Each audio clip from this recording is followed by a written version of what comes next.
For one whole year now, we have been doing this podcast to help you overcome the 1-inch barrier known as subtitles, to open you up to a whole new world of cinema. We are that 1-inch barrier. Nicola Barry, Josh Barry, Kieran Griffiths. Gentlemen, how are you on this lovely evening? I'm great. On this 1 year anniversary of our show. For the first time for an evening as well. First time for an evening. This is normally what we would call a church podcast, a Sunday morning podcast, except this time church is looking a little different today. We're doing communion tonight. We are.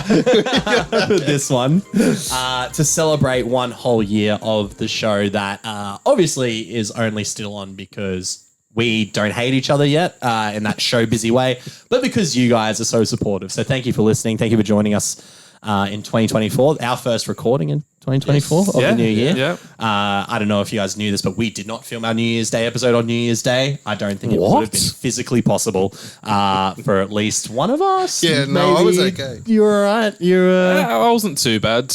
Whether or not we had power as well. Oh, yeah, true. Because most of Southeast Queensland lost power for the entirety of Christmas and New Year. So, apart, so yeah, great Christmas break for most of us. But plenty of power tonight, and we are currently being powered up ourselves by our little battery juice here. Yeah. Josh went with I went full international. the theme of the podcast. Great Northern's not as international as I remember it being. Quite local. But it is, and Kieran's about to see sounds and hear colours. Yeah, I'm drinking a variety of different craft beers from around Australia because I'm a wanker. Very pretentious. Yeah, as in fitting with the name. But as she said, it's honestly an achievement that we've hung out with each other for a year and not got sick of one another, not been cancelled as well. No, which and not is, for lack of trying. Yeah. It's Mama Gave it a red hot Go crack. watch that episode. But it's been awesome. I think for us, we could have no one watching or listening to this and we'd still do it because we love hanging out and talking about movies and exposing ourselves to new movies. Yeah, absolutely. And exposing you to cinema as well. Not exposing ourselves to you. That's a different podcast. That's a different podcast. Yeah, that's the up late. That is the 6-inch barrier, right? After dark. After dark. But if you are tuning in for the first time, this isn't normally how the show goes, but thank you for tuning in. There's a whole catalogue of episodes for you to go either listen to on Spotify, Apple Podcasts, Google Podcasts, Amazon Podcasts, YouTube. Or YouTube. You can watch us as well. And this is probably an episode to watch. I think there'll be some fun visual shenanigans tonight. So if you are listening, head on over to YouTube, give us a watch and give us a subscribe. All the links are below. But it's a special episode for the 1 year anniversary. We are going to do a Q&A episode. We reached out to you guys on our social medias for questions, and we've got an array of questions. Some of them are international cinema related. Some of them are just pure film related, but it is going to be all film and all alcohol tonight and all celebration for the show. But before we kick that off, Josh has a very lovely gift for us to start the show. A bit of liquid courage, so to say, from movie related. Movie related. Do you want to explain how this drink here is movie related? Mr. George Clooney used to have this business. Friend of the show. Friend of the show, yeah. If you're out there, George, thank you, mate. So we got a bit of tequila. Thank you, and I hope those boys on the boat are doing okay. Sorry. Casamigos. So I thought I'd bring it along. It's a little shot of tequila. Little shot. Thank you, sir. To say congratulations to you both, I guess, on the birth of a lovely show. But thank you for a great year and more to come. And we'll... Yum. Smooth. Yes. I like that. For tequila, that's smooth. I'm reminded why I don't drink tequila anymore. Some of my best ever nights have been on Some of my worst nights. Here's to better memories. That's an indication of we don't know where this night is about to go. So why don't we crack in with some of the questions? So thank you all for sending them in. And we're going to start with one that may be a little bit controversial, might cause some reactions in the room, depending on our stance on it as well. First question is, who impresses you the most with their method acting? So who's an actor out there that you go, shit, I like their style, how much they go into character. I'm going to let Kieran jump off with this one because he had some pre-show words to say about this, not the question, but the art of method acting. I'll keep it short. Don't worry, we got all night. Like me. I think method acting for the most part is kind of dumb, right? Like, I think you should be able to get into a character without having to go full Jared Leto. Right. But I think if it's Well, that's my answer now. Did you see Morbius? I think if it's done well, then like anything, it's great. I think Totally. you've got the actors who really go all out with. Obviously, you got your Daniel Day-Lewis and you got your Christian Bale. I'm concerned for the amount of weight loss and weight gain that man has done. Yeah. But I think for me, a recent example is Barry Keoghan. Yes. So it's not so much method acting, but I know that he puts a lot of work into really getting into the mind of his characters. He writes sort of a notebook for every character he plays from the perspective of the character. And I think that's a really good way to do it. I think trying to get to understand your character and to empathize with them. But I don't think you need to be walking around on set pretending you're the character, get over it. Yeah, Abraham Lincoln. No, totally. And it's funny you bring up the Barry Keoghan thing as well, because I watched the GQ video where he was talking about, so he goes over his famous characters, and he said normally he writes like 1 or 2 notebooks for a character based on each personality he wants his character to have. Obviously, recently with Saltburn, he's like, I had 5 notebooks for that character for Oliver, which is a very interesting way to look at it. So, yeah, wow. What about you, Josh? Who have you got? What method actor look, sticks out for you? I'm not that into it either. No. I mean, I actually didn't know a great deal of people who do it. Christian Bale and Daniel Day-Lewis were the 2 that I really knew. Gary Oldman, probably. Very transformative sort of guy, isn't he? Yeah. I don't know if anyone's watched Slow Horses, but I know I need to. He is apparently it's amazing. unbelievable. Apparently that show's really good too. It's a really good show. Yeah. Do you know what's funny about Gary Oldman too? He's recently come out and said that the Harry Potter films were some of the easiest films he's ever done, like character wise. Yeah. And I'm like, you're one of the best characters in the series. He's really good. How does that come so easy to you? But he's amazing. So. Well, I think he said that he didn't think his acting in them was very good. He didn't like, and I'm like, which I mean is understandable for an actor of Gary Oldman's caliber. Yeah. Just feels like phoning it in a bit. Yeah. Slow Horse is a very different role for him, and he's just exceptional, really good. Someone's evidently watching it in my household because, I mean, it's on Apple TV, I think. Yeah. So I see it pop up on my Apple TV feed, like, continue watching this. So someone in my family is watching Slow Horses, but it's not me. It's really good. There we go. I mean, someone for really going for it recently would be Austin Butler. Yeah, that's true. And he kind of didn't let it go after the role. That's true. Would you say that impressed you? No. It impressed me more than Tom Hanks in the same film. That's a whole other thing. I can do an impersonation of that if you want me to. Does it sound like Arnie? Maybe.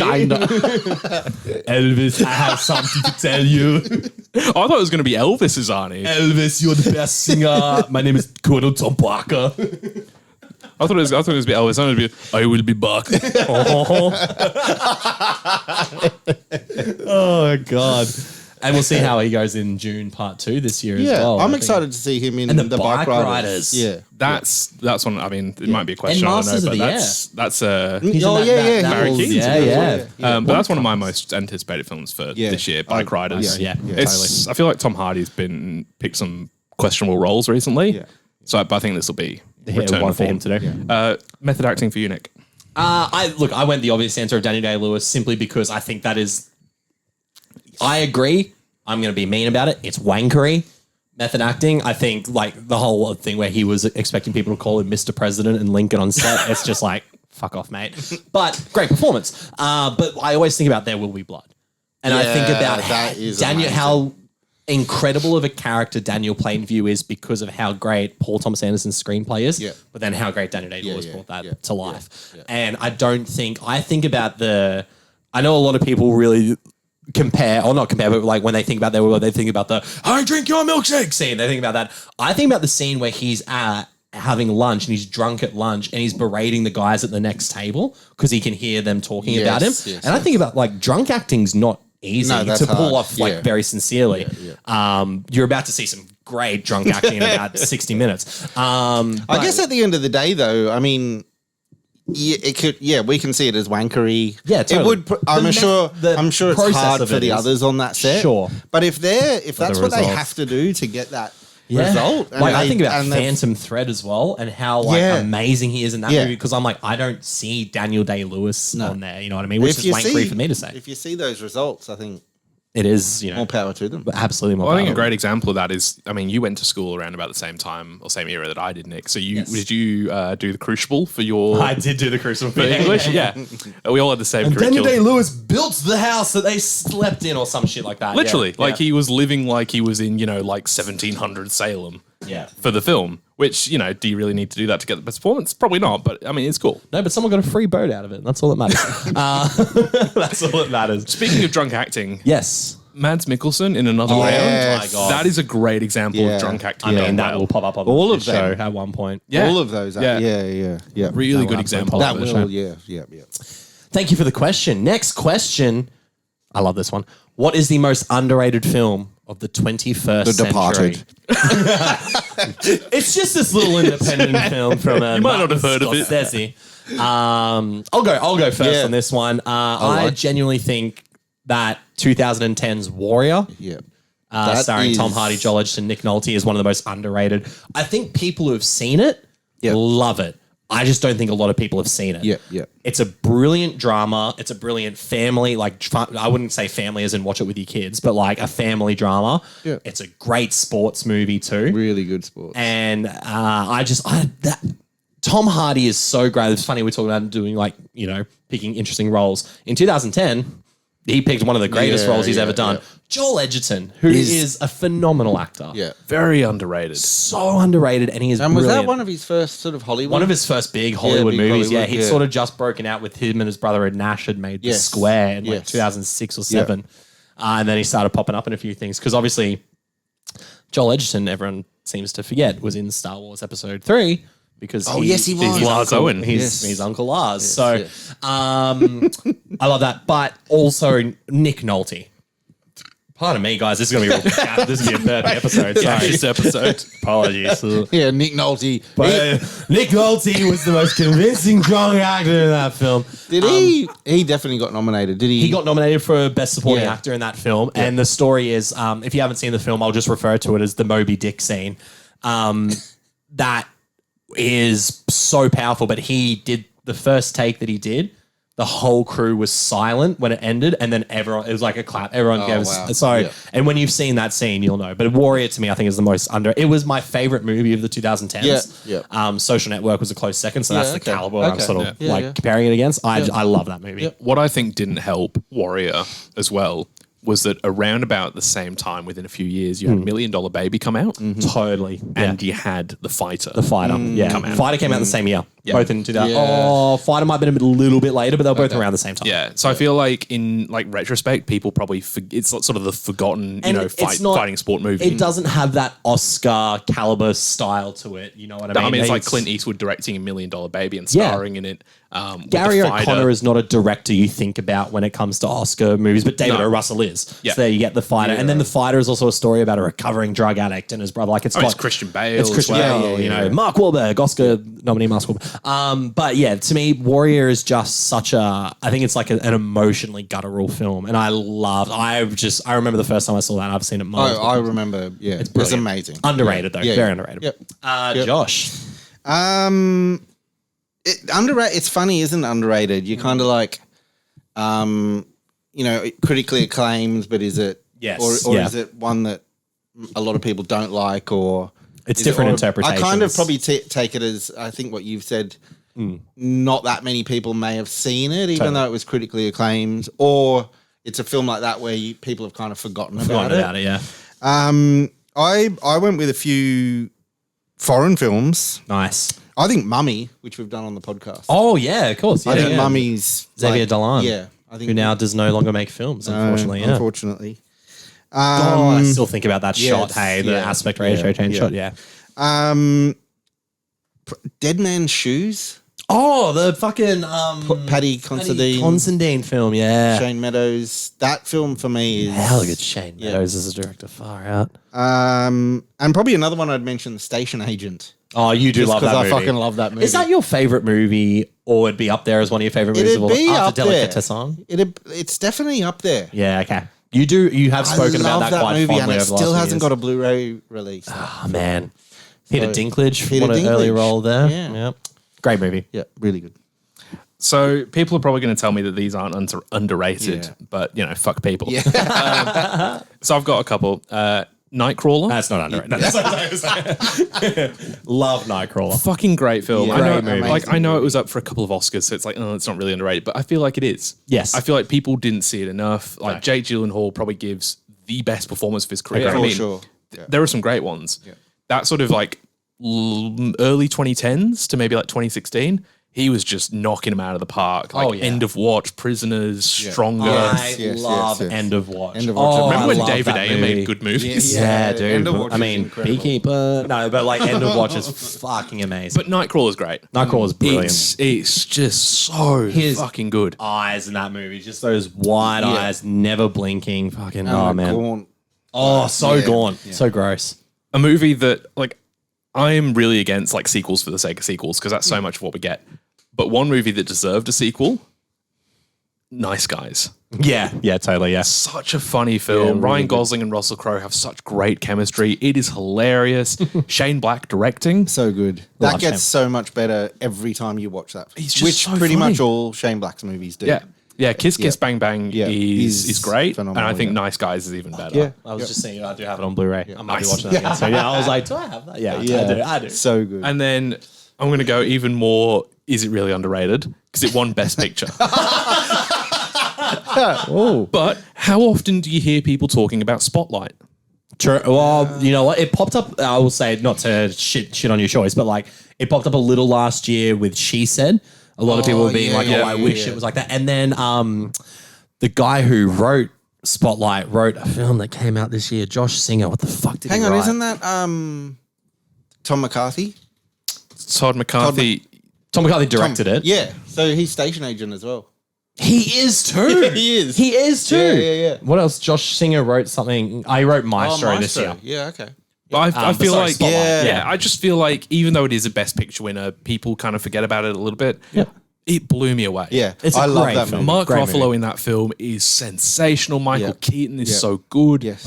He's one of those films the that just scene where leaves he you runs speechless. when he sees the address of all the priests or the sex offenders, basically, and he literally runs down the street and he's like, fuck. Yeah. Like, it's in my neighborhood. Yeah. So great movie. maybe Great not movie. underrated in some people's view, but I feel like they're great films that were, somewhat critically acclaimed, but just should have been bigger than they were. Yeah. Totally. Yep. Great picks. Speaking, while we're on things that we love, what is your favorite trilogy and what is your favorite movie in that trilogy? Now, I'm breaking the rules on this one because I could not pick one. I could not pick one trilogy. But is anyone chomping at the bit to I can go first get on in, this Josh? one, I guess. I was kind of thinking of foreign to begin with, just Yeah. Keep it in line with the show. and I probably wanted to say I haven't seen Infernal Affairs trilogy, Yeah, no, fair. and I haven't seen the Three Colors trilogy, which I really I want want to to see that too. I haven't seen that either, though. All on movie, actually. Yes, my favorite is Lord of the Rings. It's always like, how could it not be, right? Yeah. I mean, what year did that first one come out? 2001? Okay. Yeah. Because One, two, three. again, 1, 2, 3. showing my age, going to the cinema, but they were releasing those every Love that sound. every Christmas Eve. Every Christmas. Oh, And true. it was just like the thing you That's were the looking Christmas forward period. to. That But year. everyone was doing that, I right? feel like The Hobbit was the same because I remember watching The Hobbit on like Boxing Day. Yes, Maybe. it was. The Yeah, Hobbit yeah, was yeah. Boxing Day. Yeah. What's your favorite in the trilogy, though? My favorite in the trilogy is Fellowship. Yes. What the Is f- it? Is. What the fuck? Is it yours? It's the best one. No. Yes. Fellowship is the best one. No. Yeah, But that's love- also like choosing your favorite kid. You Well, love it them is. all the same, but there is just one that's better. And that is Fellowship of the Yeah. fucking Ring. Yes. I thought that would be a little. Go on. Say something. I mean, Lord of the Rings isn't my favorite trilogy. I mean, it's fucking awesome. But if I had to pick my favorite trilogy, it's not Lord of the Rings. Yeah. Right. But I mean, the best film in the trilogy is Return of the King. It's great. It's really great. It doesn't have. It that ends light. 19 times, but it's great. But Fellowship, I just love how happy Fellowship isn't makes it? me. Yes. Oh my God. Yeah. I just get so cheery Yeah, watching I that do. film. I do. when It's a real feel when good. you see all of Hobbit, when they turn back and they like are saying goodbye to Hobbiton, I get so emotional. yeah. Fuck, I love those movies. You've answered my question for me because I had Back to the Future on there. I love that trilogy. yeah. That was a very Of course. formative trilogy for me. Yeah. And I also had Sam Raimi's Spider-Man. Yeah. I think that's I do enjoy that trilogy a lot. I watched but- that recently and it's... What were your favorites in those trilogies? Because I feel like in those trilogies, there is only one right answer. Oh, interesting. Okay, so the first Back to the Future. Yeah. Yeah. Second Spider-Man. Yeah. Okay. Yeah. I love the first Spider-Man, Yeah, though. I think I was just randomly thinking about this. Like, people talk about greatest movie villains of all time. They're all like Darth Vader, Thanos. Norman Osborn, Willem Dafoe's Norman Osborn is one of the greatest movie villains of all time. I'm just going to say that. But I think I'm going to go with Josh. Lord of the Rings and Fellowship. I think it's hard to say no to that. I've got to go Star Wars. I was tossing that out. I was a Star Wars kid. I grew up with Star Wars. I was born in 97, so I was going and watching, the prequels at the cinema. I think one of the earliest memories I have of going to the cinema would have been seeing Revenge of the Sith. So I would have been 2005. 8. Yeah. But like the original trilogy, my dad showed me those and they have a real special place in my heart. I agree. And the best film in that trilogy is Episode 5. Yeah. Empire Strikes Back. Yeah. It's the best one. Even though it's a sequel and obviously, follows up with Return of the Jedi, I think it stands on its own really well. You can just watch that and have a great time with it. Yep. Opening with the battle at Hoth. Oh, man. You get the first lightsaber duel between Luke and Darth Vader. You get the, I am your father reveal.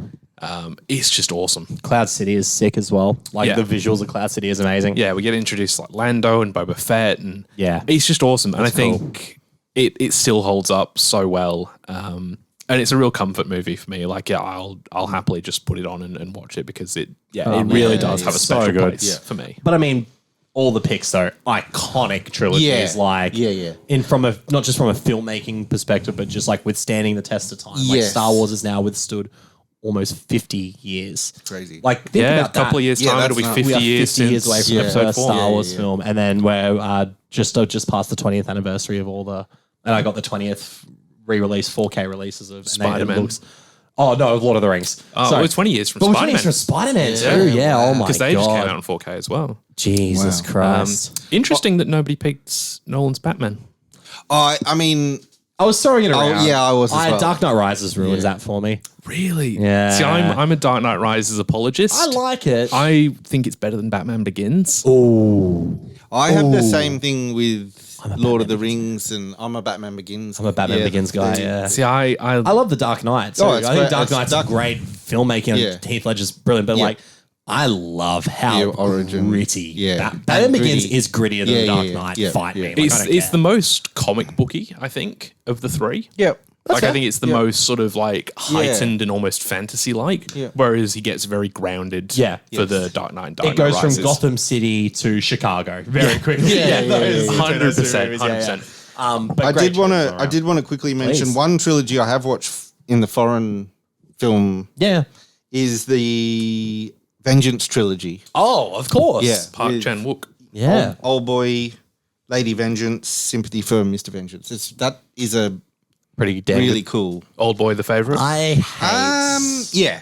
And I saw that in the cinema last year I was as like, well. I hate that I missed That's watching Dengue. that trilogy in the cinema. Yeah. Yeah. But it'll pop up Yeah. again, hopefully, please. Yeah, because what was that? Was that 20th? That was 20. Yeah, 'cause 20th. Old Boy was 20th. 2002. Yeah, it was 2002, yeah. That is a great film. Yeah, Great really, film. Yep. Great film. Can somebody ask us what the yeah. best twists are in films? Because I feel like that's Oh, let's just fucking do it. All right, Yeah. go on. Yeah, best twists. Oh, Jesus. Great question. we've got. I mean, all right, just no one complain about spoilers because these are all old fucking movies. Yeah, So yeah. I don't give a Twist shit. Old boy. Yeah. Usual Suspects. Yeah, great. Like So good. it's so obvious when you watch it again. Yeah. But I just Kaiser Soze. Yeah. That's what love it. makes it so good. Yeah. Yeah. And then that line of the greatest trick the devil ever pulled was convincing Yes. the world he didn't exist. Yeah. Oh, man. That's so good. So good. fucking And good. then we went and saw Seven last year. Oh, man. Yeah. That's a great twist Yeah. ending. Two Kevin Spaceys. Yeah, but there, Oops. yeah. And staying on that train. There was Old a big Boy. twist in the real life there, wasn't it? The biggest twist. The biggest twist of them all. Devil ever pulled. And Old Boy's twist is one Yeah. of the most Yeah. confronting, shocking. disturbing the twist first of time all you see- time. yeah. I don't know. I can't think off the top of my head what one of my favorite movies. Sense. Sixth Sense is like iconic Yeah, of twist. Of course. Fight Club. Fight Club's Fight a great Club, twist. yeah. Saltburn, gracious. No. I love that movie. All right, we'll move on. What 3 films, well, now we're on the trilogy sort of talk. Oh, yeah. What 3 films should every person watch in their lifetime? Now, this was tough because it was so tough for me to not pick movies I love. Yeah, it is or a tough not one just that I because it's love. almost like, okay, hang on, what are your 3 favorites? But then it's Totally. not. So yeah, But then I realized I picked all 3 movies from the 90s, where for me, I think this is where cinema, they always talk about how like Citizen Kane was an evolution of cinema, Jazz Singer was an evolution of cinema. I think these 3 films were an evolution of cinema too, because they were elements of movies that had great stories, but were epic films, whether they were blockbusters or movies set over a long time period. I've picked Goodfellas, The Shawshank Redemption, and Titanic. I think they're just 3 films that none of like the Goodfellas and Shawshank probably 2 of my favorite movies. Sure, Titanic I love, but I think they're just 3 films that you need to watch, especially as like the bridge between an old cinema and new cinema to me. And they're just big, epic. They're sort of like escapism films. I think Goodfellas is the blueprint for the crime film, but also like energetic filmmaking. I think a lot of what the Safdie brothers do is very heavily like Scorsese inspired. Shawshank Redemption is like how you tell a story over a long time period, a very character driven piece over almost 30 years that movie's set. And then Titanic just for scale of blockbuster. Yeah. Like that is a blockbuster film that actually has a great story to it, and it's over 3 hours long, and you are riveted for 3 hours. So, and you're hitting, kind of 3 major genres there. You're hitting crime, drama, and romance. Yeah, true. Yeah. A lot of people don't realize Shawshank is a Stephen King adaptation. It is indeed. Actually, shameless plug. We covered it on The Book Was Better, another podcast on this channel. One of Nick's 7. This one. But when I got that show, it was nothing's better than this podcast, baby. But It's really weird. It's a novella too. It's a 110-page novella. Oh, I didn't know that. And then Frank Darabont expanded it. But it's very accurate to the novel. To the novella. Yeah. It's weird with Frank Darabont. Like, he's made two books, or he's made 2 films, both adapted from Stephen King books, both set in prisons, because he did The Green Mile as well. He's done 3. He did The Mist as well. There you go. Well, sorry, set in prison is very specific, but he did The Mist. Yeah. Man loves his Stephen King books. And all 3 of them, great. Yeah. Like, I think The Mist is an not underappreciated, but like misunderstood gem. I love The Mist. Josh, 3 essential films. I went for I'm glad someone's keeping it on the theme. only one who's kept it within the parameters, but thank you. Yeah. Mummy, which we've done on the podcast. Fair. I just feel like everyone should see that movie. I agree. Absolutely. City of God. Yes. Movie. Oh my God. That's going to get covered on the show. Yeah, it will. get It covered will on this show, and yeah. it will come up more in today's questions. I reckon that movie just, I think, changed my perception of film. Like, it just really. I feel like everyone remembers the first time they saw City of God. Yes. It's one of those, I often talk about films that I love that I never want to see again. Oh yeah.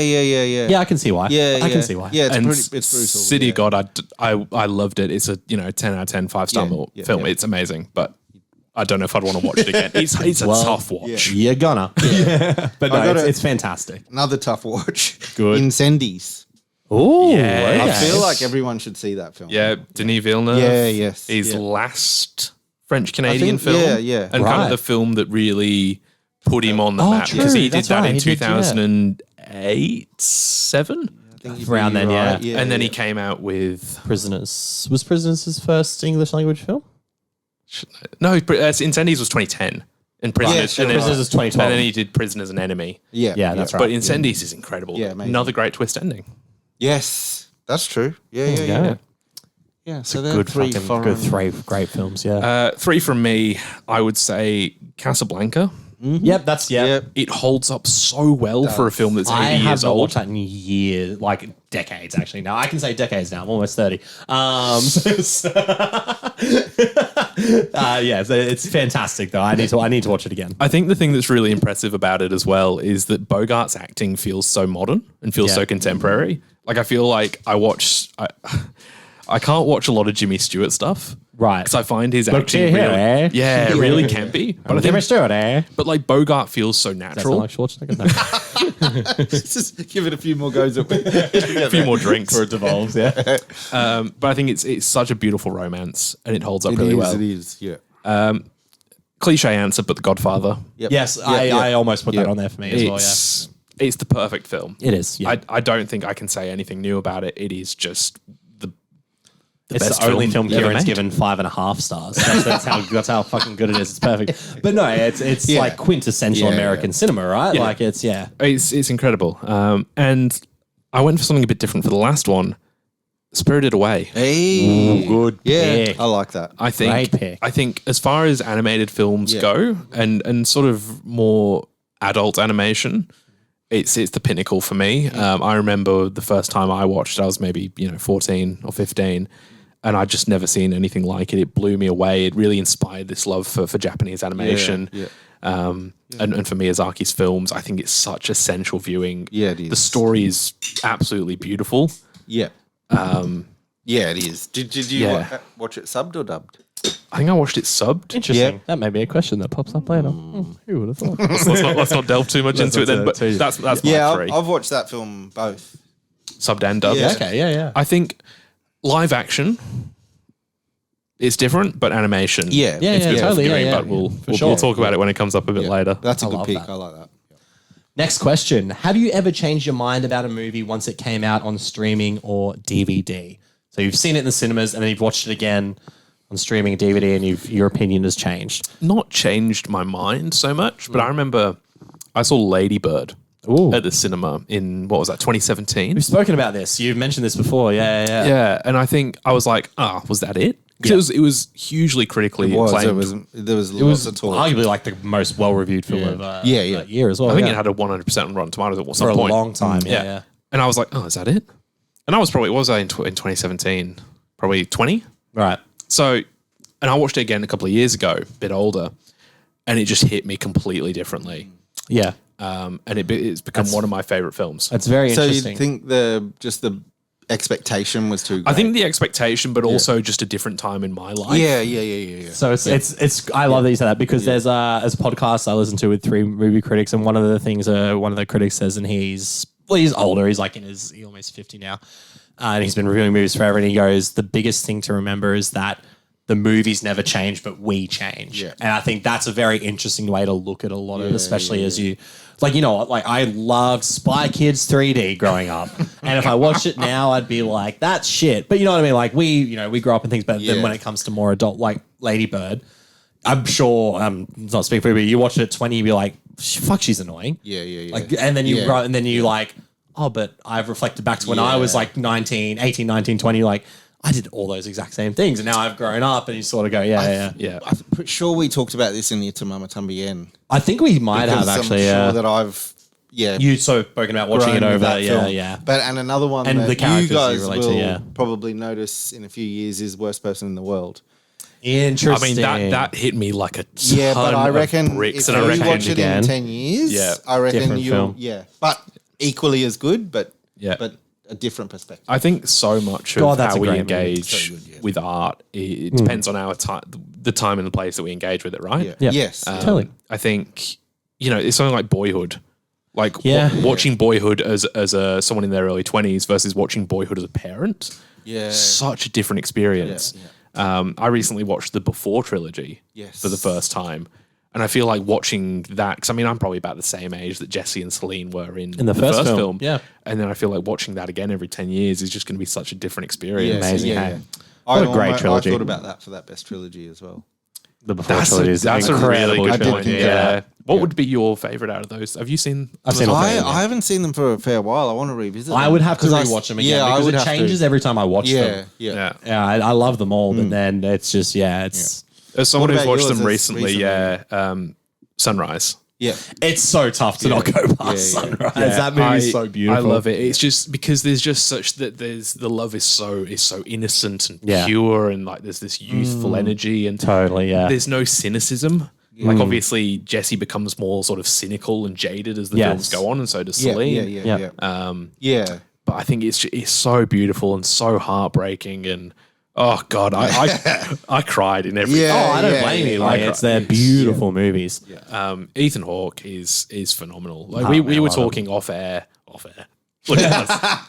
I don't know if you know this. There's a life that exists outside this podcast. You may only see us in this screen, but we are real people. But actors who like could have been leading men and maybe didn't, quite get there. Yep. And I think Ethan Hawke is a great example of that. Like, has the acting chops to be a much bigger star than he was. I think it's worked out well for his career, though. Yeah. He's got to choose a lot of interesting stuff. I think that's what he's gotten to do. Rather than be pigeonholed into something, he's been able to really do what he is fucking great at doing. Yeah. So we're talking about Joel Edgerton as an example of that. Totally. Ewan McGregor, I think, is a great example of, like, especially after Star Wars, I thought, like, this dude can act. Like, he should be. I mean, Trainspotting, like, you go even further back. Dude. And you just feel like he's done some great Trainspotting, performances, but probably, never quite became the star he could have been. Yeah. How about you? Has your opinion ever changed on a film after watching on streaming or DVD? Couldn't really think of anything, but just as we were talking, I think Baby Driver. Interesting. Okay, tell me why. Because I've been battling. I don't have a movie, but I've been. I definitely liked it. I liked it a lot when I saw it at the cinema, and then I rewatched it, and I was like, I'm not sure what I liked about this. Okay, this is why I haven't watched it again, because I didn't like it at the cinema. I was one of the you didn't only like it people in the world initially? who went, "What the fuck is this?" I didn't said like it was it the cool second for the time I first watched it. 15 minutes, and I was like, "This is a one." Yeah, the first 15 minutes is really cool. I wanted to get your take on this as well, but I actually think Baby Driver is one of the most disappointing films I've ever seen, and I do not want to watch it again. I didn't see it at cinemas. I only watched it at home recently, probably maybe 12 or 18 months ago. For the first time? First time. Okay. I liked it. I think Edgar Wright's overrated. Oh, okay. Oh. I didn't go that far. Whoa. I think Edgar Wright's good. Welcome back to the Hot Takes podcast. Fuck me. You should call this podcast Hot Ones. Shaun of the Dead. There's the click. It's good. There's the click. Hot Fuzz. It's good. No, it's fantastic. Now that trilogy actually. The Cornetto Cornetto trilogy. right? Yeah. I think Edgar Wright is a very good director. I don't think he's a great director. And it's funny because like the first time that we all met in person was when we went and saw Last Night in Soho. Yeah. And I know you guys really liked it, and I was like, it's all right. Fair enough. But Baby Driver, I think, it's gimmicky for sure. Totally, yeah. And like the performances aren't great. I don't think Ansel Elgort's a very good actor. No. But I mean, I fucking love John Hamm, and I'll give anything an extra star just for having John Hamm in it. Cool. I like John. So you're giving Mean Girls 1 star because he is he's in it. Yeah, he's in it. Well, it's got at least a star to start with. I love that guy. I love is John so Hamm good. so much. Yeah. I don't have a specific pick, but I just went yes. And normally for me, I find I actually enjoy movies more. If I haven't enjoyed something at the cinema, but I watch it again a second time. So the first example that just popped in my head, which is a pretty dumb example, but it's mine. The Super Mario Brothers movie that came out in 2023. Yeah. I liked it in the cinema, and then I watched it at home, and I was like, "This is actually a really fun movie." Yeah. It's not like I'm not sitting here going like it's the best film of 2023. No, but I watched it again. I was like, and I think it's because I have expectations at that point. Yeah, When you are going in and unknowing what your expectations are going to be or whether they're going to be met, it's kind of sometimes not the film's fault. Sometimes it's you as the audience member's fault. Yeah. But when you go in and the expectations, you know what to be prepared for, it can be a lot of fun. And that's just one example of many that I think, So normally for me, I enjoy movies more on a second watch, even if I didn't love them first time. Actually, a better example is Avatar, James Cameron's first Avatar. I saw that movie 4 times before it clicked for me that I was like, oh yeah, I think I like most of this. Like there was just, and I was forced to watch it I saw it 4 times at the cinema when it came out and had not watched it again until before 2022 when the new one came out. Yeah. They re-released Avatar in cinemas here. Yeah. Oh, that's right. I walked out halfway through. You did, I was just like, this is boring as fuck. Like why do people think it's one of the best films ever made? Then I forced myself to watch it because Pete and I did it. Selfish plug on the other podcast. But this is still like how many are there? Let's see if we can get a plug in for all of them before the end. That's been my goal for the whole time. Plug all of our podcasts. I sat and of all places watched it at home on my TV, not the cinema, and I was like, oh yeah, actually I kind of like it this time around. Yeah. So Avatar beat me into submission, but now I like it. Do you find that you usually go up though? Like with rewatching a film, do you find you go up more than you go down? More so, yeah. Totally, yeah. I don't think necessarily even the ratings change, but like my take on that rating would change. Yeah, totally. Yeah. All right, moving on. What is a country you haven't seen a film from but would love to? Also, happy 1 year. Love the pod. Thanks, random internet stranger. It's from Purgatory Films. Thanks, bro. You got one film as well. Thanks, Roop. Thanks, Roop. But yeah, a country you haven't seen a film from. I went Egypt. Yeah. I don't think I've seen an Egyptian film. No, I know it because I had a look on my, Yeah. as we were saying before, letterbox little map, and Egypt would definitely, Africa, a lot of Africa for me is untouched. Yes. But Egypt was, yeah. South Africa definitely touched. Yeah. District 9. Sorry. I mean, we've got nearly 40 minutes in without a South African accent, so I'm impressed we got Couldn't this. help it. Yeah, I've been itching the whole time. But yeah, Egypt was yeah. the one for me. Yeah. Yeah, okay. A lot of Africa though would be. Yeah. There's a few, I noticed there's a guy that I work with from Ecuador. Okay. Yeah, and Never seen a don't think I've seen an Ecuadorian film. Interesting, And okay. He's given me a bit of a A talking to. Watch some fucking Ecuadorian films. No, He kidnapped me. yeah. He's like, watch this film. Clockwork Orange. But I feel That's it. That's it. like So that's what it is. South America produces a lot of great films. Yes. Yes, Oh, they totally. yeah. So as a continent, there's No, obviously that- such yeah, a totally. open Yeah, space yeah, there. yeah. But yeah, Yeah. they can still definitely be country specifics. How about yourself? I think for me, I know there are so many great films from there, but Russia, Yep. Right. Okay. because I've never seen any. Oh, Tarkovsky's Russian, right? Tarkovsky is Yeah. Russian. I've yes. never seen a Tarkovsky film. you should also watch Beanpole. Beanpole is Okay. more Yeah. was 2019, 2020 or something. Yeah, around then. Yeah, yeah. That's Fuck that. That'll rip your But heart out. especially Yeah. those old kind of Soviet era Yeah. Yes. Russian Yep. films. Yep. Like I saw You never seen Hardcore Henry? no Okay. filmed entirely with a GoPro though. Yes. Yeah. That's right. Also Russian production. There you go. Oh, I With didn't- South African actor shot to properly. But I remember when we went and saw something at the cinema, and they were doing a screening of Stalker. During Seven. Yeah. And they were doing a screening New Farm of Stalker. Cinema. Shout out New Farm. They have great programming. do. Sean Th- is yeah, 35mm yeah. film screening Yeah. as well. And they were doing a trailer for Stalker. I was like, fuck, that looks awesome. Yeah. So, yeah, I'd love to watch more Russian films. And obviously, it's such a. But Tarkovsky specifically, you reckon as well? Yeah. I feel like that is coincidental. I Did haven't seen many you either. never watched Night Watch? No. But I feel like School us. it's as a country, Solaris? it's. No. Solaris, isn't it? Not even the George Clooney remake? Nope. Compartment number 6 is coming up there. I know that's Finnish as well. Shout Yeah, I out, thought- shout out, Roop. We've definitely seen some Finnish films for definitely I Roop. saw the trailer for that. It looked really good. It's good. really It's great. good. It's We great. saw We saw that it at at the Biff. Biff. We saw it at Biff. But I feel like Russia as a country is just so interesting in the There's history some of good it. films It's from there. and obviously, you've got all the communist era Soviet Russia stuff. Yeah, and totally, yeah. post-war stuff. So there's so much there. Yeah. So maybe we need to do a Russian film. on the Yeah. podcast. I think so. Yeah. I think I mean, so. it's good to see from that point of view as well, like we did with All quiet. All Quiet. Yeah. Yeah. Seeing Yeah. from the quote unquote Yeah. other side. Yeah, Yeah, totally. Yeah. Yeah. Great question. Yeah. What's your favorite movie moment in terms of camera work? So cinematography or shots or here we go.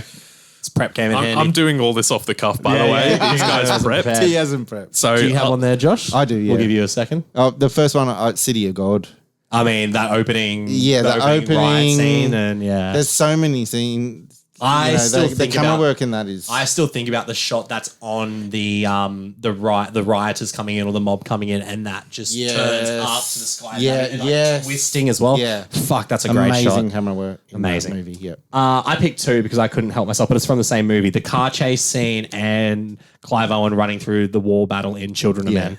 Fucking amazing. Alfonso Cuarón's a fantastic director, alumni of the show, I guess, if we can call them that. Etzema Matabian.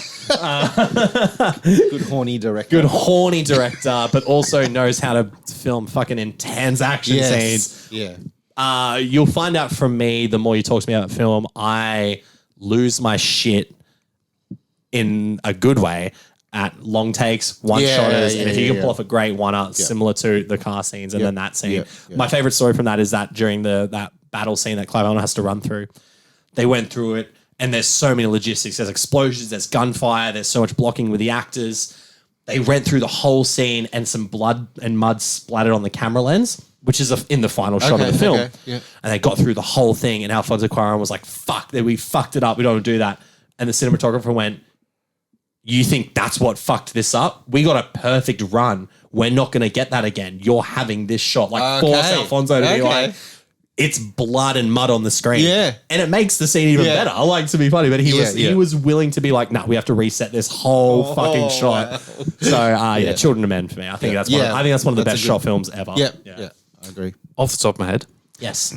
I'm going to go with Birdman. Talking about long takes and one shots. I mean, but it's a whole specifically the scene where Riggin comes back into the set. He runs out around the streets of New York. Yep.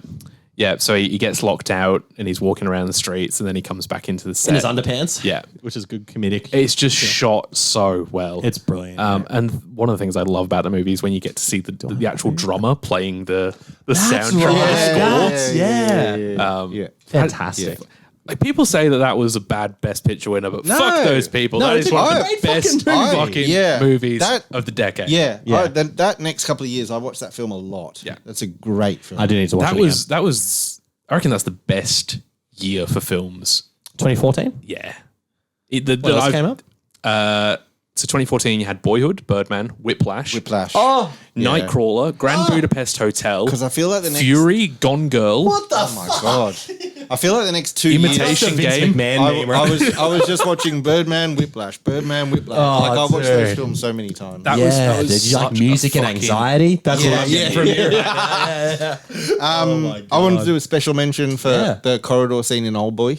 I mean, the hallway fight. Yeah, the hallway fight. Brilliant. So good. Opening scene of Casino Royale for me. That's one of the best chases of all time. Unbelievable. So the chase scene, because that's not the opening scene. Not the opening, sorry. The chase scene. Even the opening scene is brilliant. The black and white. Well, true, yeah. I'll even shout out the opening scene of Spectre. Best part of the bad movie, right? Like, the Day of the Dead scene. Best part of an okay movie. It's no Quantum of Solace. That's good, but no, it's a good point. It's a good point. It's very, it's bad. Spectre's bad. You can't convince me. I'm sorry. But we could make a whole podcast about fantastic shots in film for sure. Yeah, good question. Great question. Would you ever want to be involved in making a film? If so, what part of production do you want to work in? Well, I think we should start with our resident cameraman over here. And the one with a fucking useless film degree. You finished yours. I did. I did not. You made the smart decision. If you didn't start it. Well, you made the smarter decision. Yeah. If you'd asked me 10 years ago, I'd have said yes. Yeah, for sure. That when I was 16 to 17, that's all I wanted to do. I wanted to work on movies. Yep. I got to uni and I sort of realized that, okay, maybe it's not for me, especially because the Australian film industry, I feel like, has gotten a lot better in the last 10 years. Yeah, totally, yeah. But 10 years ago, it was pretty dead. Oh, God, yeah. So you kind of had to move to the US unless you wanted to be working on like ABC shows. Home and Away. Yeah, that's it. And I feel like it's 100% an ego thing, but I didn't want to work. I wanted to be Quentin Tarantino. Yeah, I wanted to be writing, best-selling scripts and making these awesome films. I didn't want to just be the second fucking grip best boy. I didn't want to be a footnote in the credits. Something that's stuck with me forever is I was helping out just as I was like 15, helping as a runner on a Griffith grad film. And I was next to the sound guy and we were just chatting. He was like, oh, like, what do you want to do when you go to uni? He was like, oh, I want to write and direct films. He's like, yep, don't we all? Yeah. And that's for me, I was like, from 15, I was like, okay, yep, that's what it's like. Yeah. So, and I think that reality kind of hit me and I realized that I love movies. Yeah, but the stories that I heard of people working on movie sets, you work 18 hours a day for 6 weeks straight and don't see your family. And then you might not work again for 12 months. Right. And I think that kind of killed it for me. And I've realized that I don't like working around the things I love. Because my other passion outside of films, as some people know, is sports. Yes. I worked for the sport that I love in Australian rules football. For the team that you love. Yeah, I worked there for 2 years. And it was starting to kill my love for the game. Totally. And I was like, shit, I need to get out because you see how the sausage is made sometimes. Like, you know what I mean? Like that's 100%. Yeah. And I think the last thing you want to do when you spend all day working around that thing is go home and watch it. You don't want to go home and watch movies when you spent all day on a set. You don't want to go home and watch a football game when you spent all day filming them. Yeah. So it made me realize that I like keeping the things I love at arm's length. That's a bit of a long answer, but I feel like it's a good answer. I'm somewhat qualified to talk about it. So for me, Probably not anymore. I like watching movies. I like talking about movies. I don't think I'd ever want to work on one. Josh? Yeah, I mean, I probably like all of us. Yeah. We've dabbled. Well, yeah, We've all got unwritten screenplays. yeah. Yeah. We all like dreams. and like you say, There goes everyone, that dream. everyone starts off writer, director, But I think as I've got, And you've got family in the yeah, film my industry too, my uncle's a film director in Australia. He kind of talked me out of getting into it when I was younger, and it was through what you just said about, you would work really hard, then you'd be out of work for 6 months, and lucky to get back into it if you can. So quite fickle and but editing for me. I love. Yeah, okay. Yeah. Can you do my editing? Because like for those who don't know, I do sort of like, I guess, like social media videos, for like businesses and things like that. Yeah. And I'm just happy if I've got a camera in my hand. Yeah. Fucking hate editing. Yeah, right. Yeah. It is the most grueling part of any. Well, that's it. It takes, except for Josh. It takes 10 times longer. Than I've always filming. enjoyed that. But I think dabbling in you that. can see that with your Instagram and how Film Notions as you have the idea. best looking Instagram of all of us. That's by very far. true. Like Well, it's not yeah. even close. And I like And my Finny- face is on mine. I'm like, that's something to say that is both of our faces are on ours. That's why Josh is the That's why. best. That's why yours is the best. I know what you have to do. I know what I have to do. Yeah, I like finicking with that sort of But your stuff. shit always looks good. It's got a great aesthetic. So you got a keen eye for it, don't you? Hey, that's all right. Hey, I mean, Just here to jerk each other off. yeah, pretty much. Yeah. Make sure you're wearing a raincoat, everyone. This is going to get real wet soon. I'm very much similar. I went to the film school for 3 weeks, dropped out because all we were doing was watching films, and I literally said, I do this at home for free. I'm not getting a hex step for this. And I was very lucky at the time. I was working at a Blockbuster.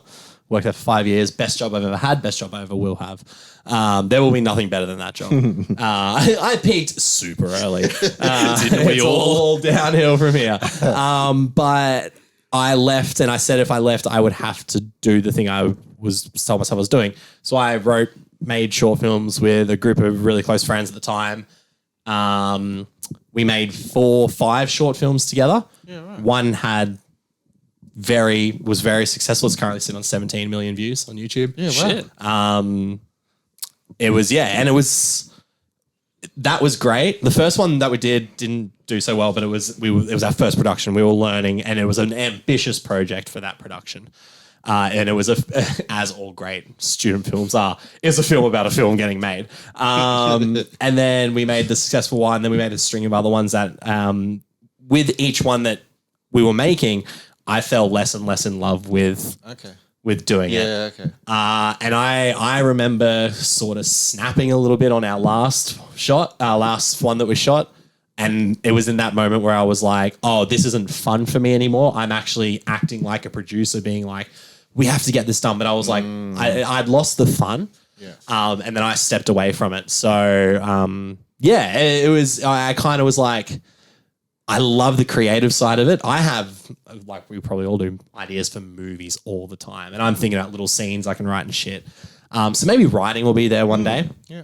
If I was to do anything, it'd be a producer, because I like always doing stuff. I like working all the time. So We didn't notice. I like having things to do, but I like having it in an organized. I like being in control of the organization. So I think I'd be an all right producer, to be honest. Yeah. But yeah, I've similar to you, realized that I loved movies. I loved watching movies more than making movies, which is why this all is a lot better, because I get to watch movies and talk about them with my friends. So We'll be right back after this musical interlude, because Kieran's been drinking all afternoon. yes, pee time, drink time. Back for some more questions after this.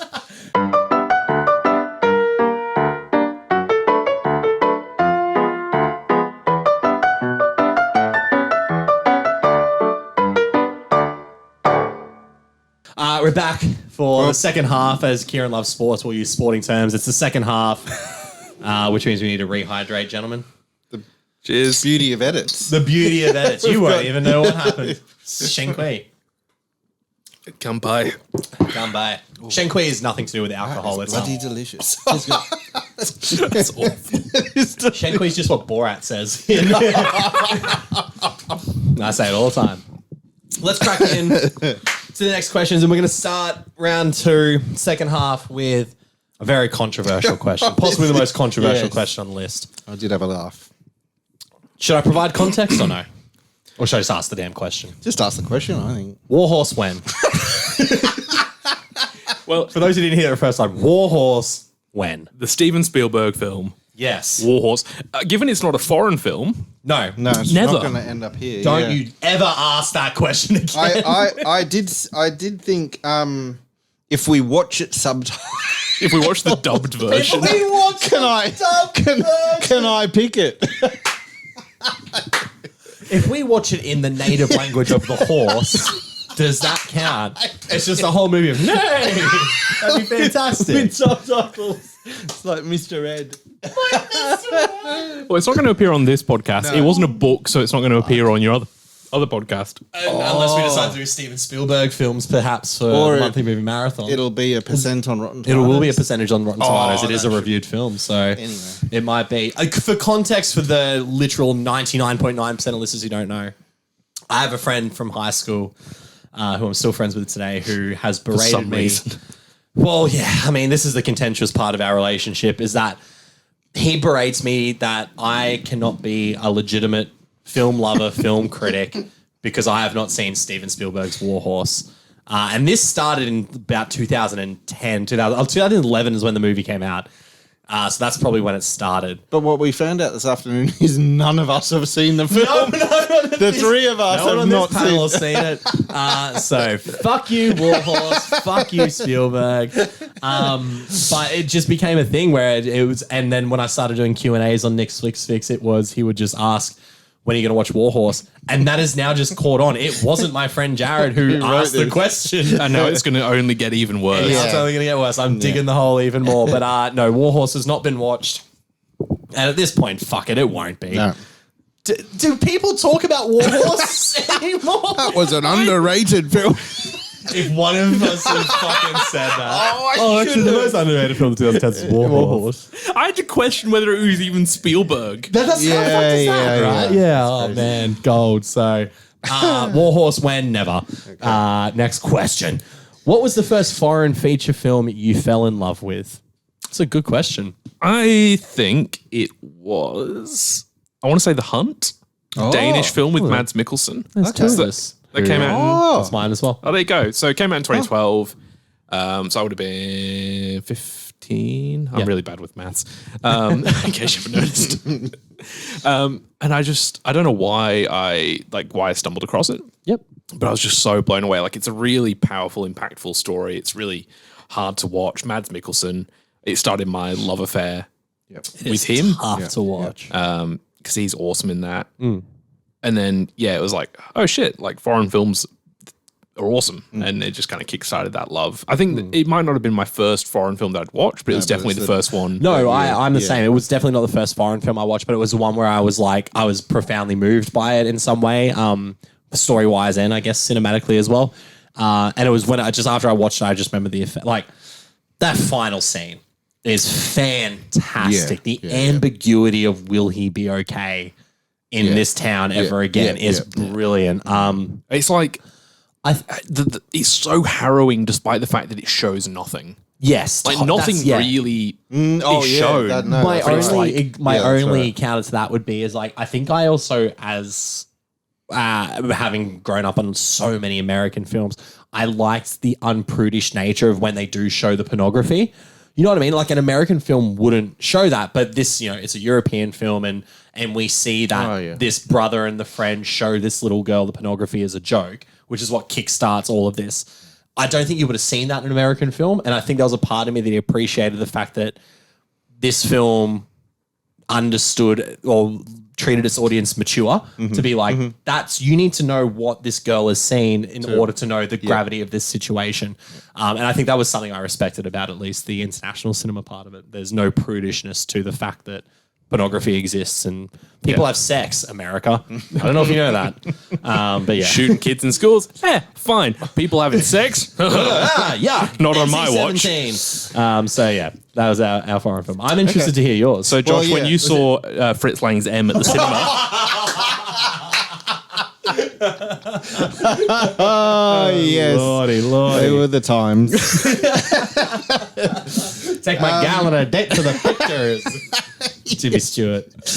By way of Arnold Schwarzenegger. I'm going a little like 10 years or so before, but I've mentioned it twice already. City of God was definitely that's the one movie that of the I podcast, vividly remember.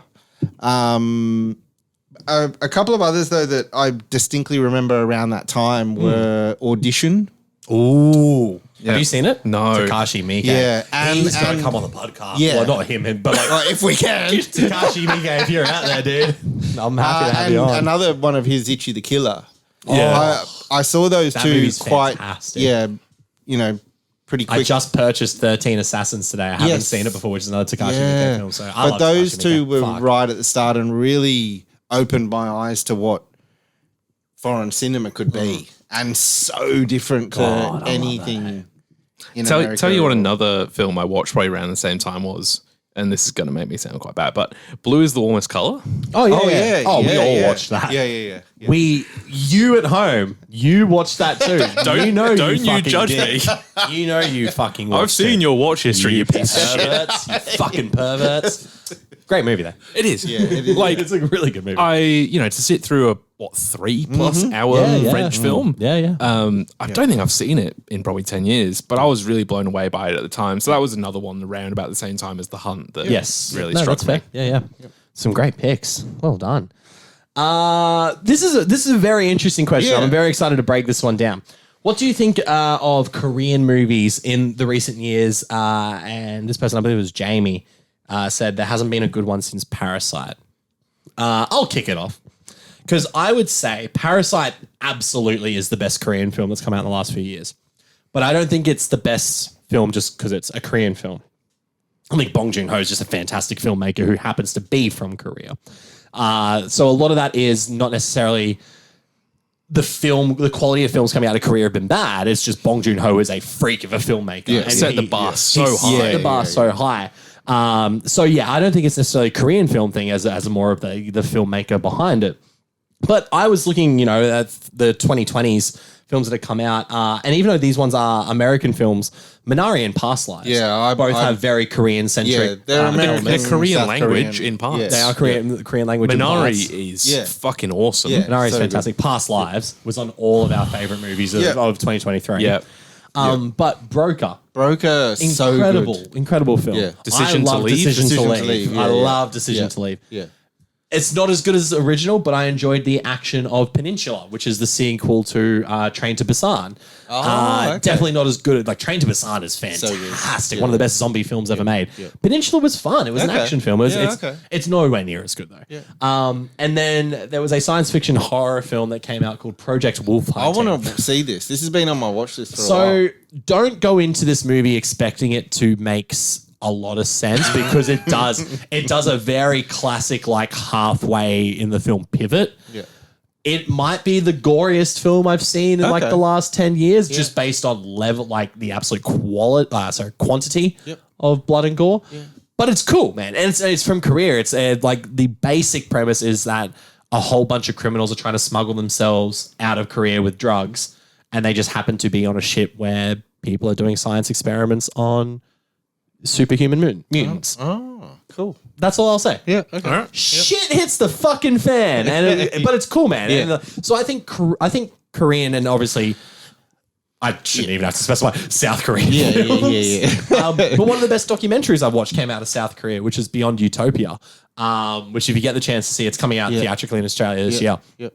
Is one of the most harrowing documentaries that I've seen about North Korean defectors. Yeah. So there's still great Korean cinema out there, but when you're going up against Parasite, I could give you a list of 1,000 American films that wouldn't even have come close to Parasite in the last 4 years. So yeah, But Broker and Decision to Leave, I definitely they're great They're films. so good. Yeah. And speaking of Bong Joon-ho, very excited for Yes. Mickey 17 with Robert Sorry, Pattinson. It's delayed, hasn't No, it? but I have a conspiracy theory behind this. Is No, that it's not a podcast? conspiracy theory. I just think it's. The earth is flat, people. Open your eyes. I'm the Alex Jones of the movie review world. Water's making the frogs gay. Go woke, go broke. Yeah, who cares? Barbie made $1.4 billion. Anyway, Cancel Australia Day. Cancel you. Arnie. What are we talking about? Mickey 17. I think Warner Brothers know they have a fucking great movie on their hand and they're waiting for the festival circuit. I think they're going to do Venice. I think they're going to do South by. I think they'll do TIFF. Yeah, that's a good idea. So I think it will still come out this year. It will still come out this year. I know nothing about it, but I mean, Bong Joon-ho, Mickey 17. Bong Joon-ho, Robert Pattinson. Yeah. What more do you need? Exactly. Yeah. Anything about it. So I just think Warner Brothers know they have a fucking festival favorite on their hands. And it's not all bad news because Godzilla vs. Kong, the new Empire, has taken the spot, which excites the fucking shit out of me. God, I'm hard for that movie. What do you think of Korean films, guys? I feel like you've summed it up pretty well. I feel like I can't add anything. Like Parasite set the bar so high. God, that movie's great. But there's been great films. I think, it's what you go looking for, right? Yeah. So totally, yeah. And I mean, you say it's Jamie that asks this? Yes. Jamie watches a fucking lot of movies. He puts us all to shame. Jamie, do you have a job? I do, man. Yeah. Man, good on you. Fuck, man. That man goes to him. I reckon he works at Palace. He's always there. He works at all of them, from what I can tell. But I think, has there been anything better than Parasite? No. Has there been good Korean films since Parasite? Yes. Yeah, absolutely. Yeah. Absolutely, yeah. I've just started watching a Korean TV show on Netflix, which just got a Korean guy started working for us. And I started talking to him and he's like, you've got to watch this show called DP. Okay. And it is. Let me Google that really quick. I tried. Sorry. And I'm like, really? DP? If I did really? a live Google search of DP right now, it would come up, right? It would. Yeah, sorry. Anyway, it is about the mandatory national service. Interesting. Yeah. Okay. And he said it's the most realistic portrayal of it. I am going to Google that real quick. And I watched the first episode. It is beautifully filmed and really well acted. So set in 2014. Acronym for Deserter Pursuit. Yeah. So it's about some of them who escape the service, and there's a team that has to find them. That was fucking awesome. Yeah, the first episode was really came out good in July. Yeah, last year. So I'm sure Jamie's seen it, but I'm so glad that Australia doesn't have mandatory military service. I would not have survived. Well, I would have loved it. I would have loved it at 18. Yeah, not so much now. Yeah, this guy, he did it when he was 21 for 18 months, and I know a guy I went to school with who had to do mandatory military. There's a few countries that have. I think a few of the Scandinavian countries. Yes, they do. Yeah, maybe Denmark, Austria, I believe, are the one as well. There's a few It's an interesting one. It is. We're not going to get into the politics of mandatory military service. No, but I've got a sore knee. I can't. That's a show I'm keen to continue. Bone spurs. No, I'm intrigued as well. So there we go. It's on Netflix as well, by the way. If a foreign film has both a subbed or dubbed version, which one will you choose and why? Well, this is very topical because we all just went and watched, not together, but we've seen in the last few weeks, The Boy and the Heron, the new Miyazaki film. Yeah. I watched it dubbed, and I chose specifically to watch it dubbed. Yep. I think for me, and I talked about this earlier, it's very different between animation and live action, right? Yeah. Yep. I'm happy to watch animation dubbed. Yeah, totally, yeah. Because you don't have that disconnect of the mouth movements not syncing up and people's voices not sounding like they come from that movies person. Making an effort to then sync up with the English dialogue as well. Yeah. And you look at the caliber of people that they've got in them, right? Yeah. Like The Boy and the Heron voice cast, it was Robert Pattinson, Willem Dafoe, Dave Bautista, Christian Bale, Florence Pugh. Like, that's a good cast. Yeah. Great cast, yeah. Mark Hamill. Yep. Yes. Yep. So I think that's the difference, right? But I would never, ever watch a live action film or TV show dubbed. I think people who watch Squid Game dubbed, fuck you. What about people who haven't watched Squid Game? Also, fuck you. That's me. I missed the hype. Overrated. I missed the hype. That was me with Tiger King. Totally overrated. Oh, Tiger King's... Okay, hold up a second. Guys, everyone loved Tiger King because we had nothing else to do because we were in lockdown. Yeah. It's actually a fucking shit documentary. It came out right at the right time. Shit documentary about weird people, and you're all like, well, at least my life doesn't suck as much as theirs. And then you realize, no, I was locked in my house for months. I was Stockholm syndrome into liking Tiger King. It's shit. The truth comes out. I haven't seen Squid Game. What was it? Yeah, sorry. Yeah, so subbed. Subbed no, and dubbed. No question. Same. Exactly what Kieran Same. said. We saw Animation, Boy and the Heron yeah, dubbed. yeah. I said the same thing. I will normally watch I like in high school. I was a little weeaboo boy. Loved my anime. I was the same. It's all right. Naruto. I watched Dragon Ball, Dragon Ball from start to finish. Like before I even got to Dragon Ball Z, Dragon Ball GT, Dragon Ball Kai, like all of them. I'm a fucking nerd. And I watched them all subbed. Like I was a purist for subs, but unless it has a fantastic cast, that'll do. Funny about the live action thing, and I think I mentioned it briefly on our All Quiet on the Western Front episode. Netflix had auto put English as the language, and then they're in the trenches, and I was like, they're all speaking English. Like, is this where England's here at this point in the war? And I remember going to Rhiannon, and I was like, England wasn't here. Why are they all going like, let's get over the trenches, good boys? And I was like, these are the Germans though. That was shit. Like it made me realize how important, like, especially for nuance in voice acting. That's right. It is to watch subbed over dubbed. So yeah, I'm definitely an advocate for subbed unless... And it's usually only Miyazaki films that are the exception to that. Yeah, I think I don't think I've watched any of the Studio Ghibli films that I've watched subbed. I think I've watched them all dubbed. You know, so like Princess Spirited Away subbed in cinemas, and that was quite good. Still, I thought it was still quite good. It was very interesting. So, but I think you're not losing much. I think from animation, but with live action. That voice is never going to match up to what the actor is physically doing. No, totally. Right. And if you can't get over that 1-inch barrier of subtitles, you're in the wrong fucking place. Yeah, this is not the podcast for you. But we can convert you, okay? we can do it. Don't you worry. We still love you. All right, let's get emotional, boys. We all feeling lubed up to cry. Are you ready to get a couple of tears flowing? I came here lubed up, so... And then the heat lost. What movie or movies make you cry the hardest? How long have you got? You're an emotional movie watcher? Yeah, I mean, it could be due to the fact that I'm a fucking mental basket case, but I do. Ain't we all, baby? Ain't we all? I get very emotional with films. So some recent films that have made me cry. Yep. I don't think I cried in the cinema because I went and saw this with Josh. At the lovely Elizabeth Picture Theatre last year. Past Lives. That didn't make me cry in the cinema, but God, it made me emotional. Oh, yeah. Worst Person in the World, which we talked about earlier, that made me cry. The scene where Renata Reinsve's character breaks up with Anders Danielson Lee's character. Jesus. That hurts. Yeah. That's hard to watch. That's tough. Yeah.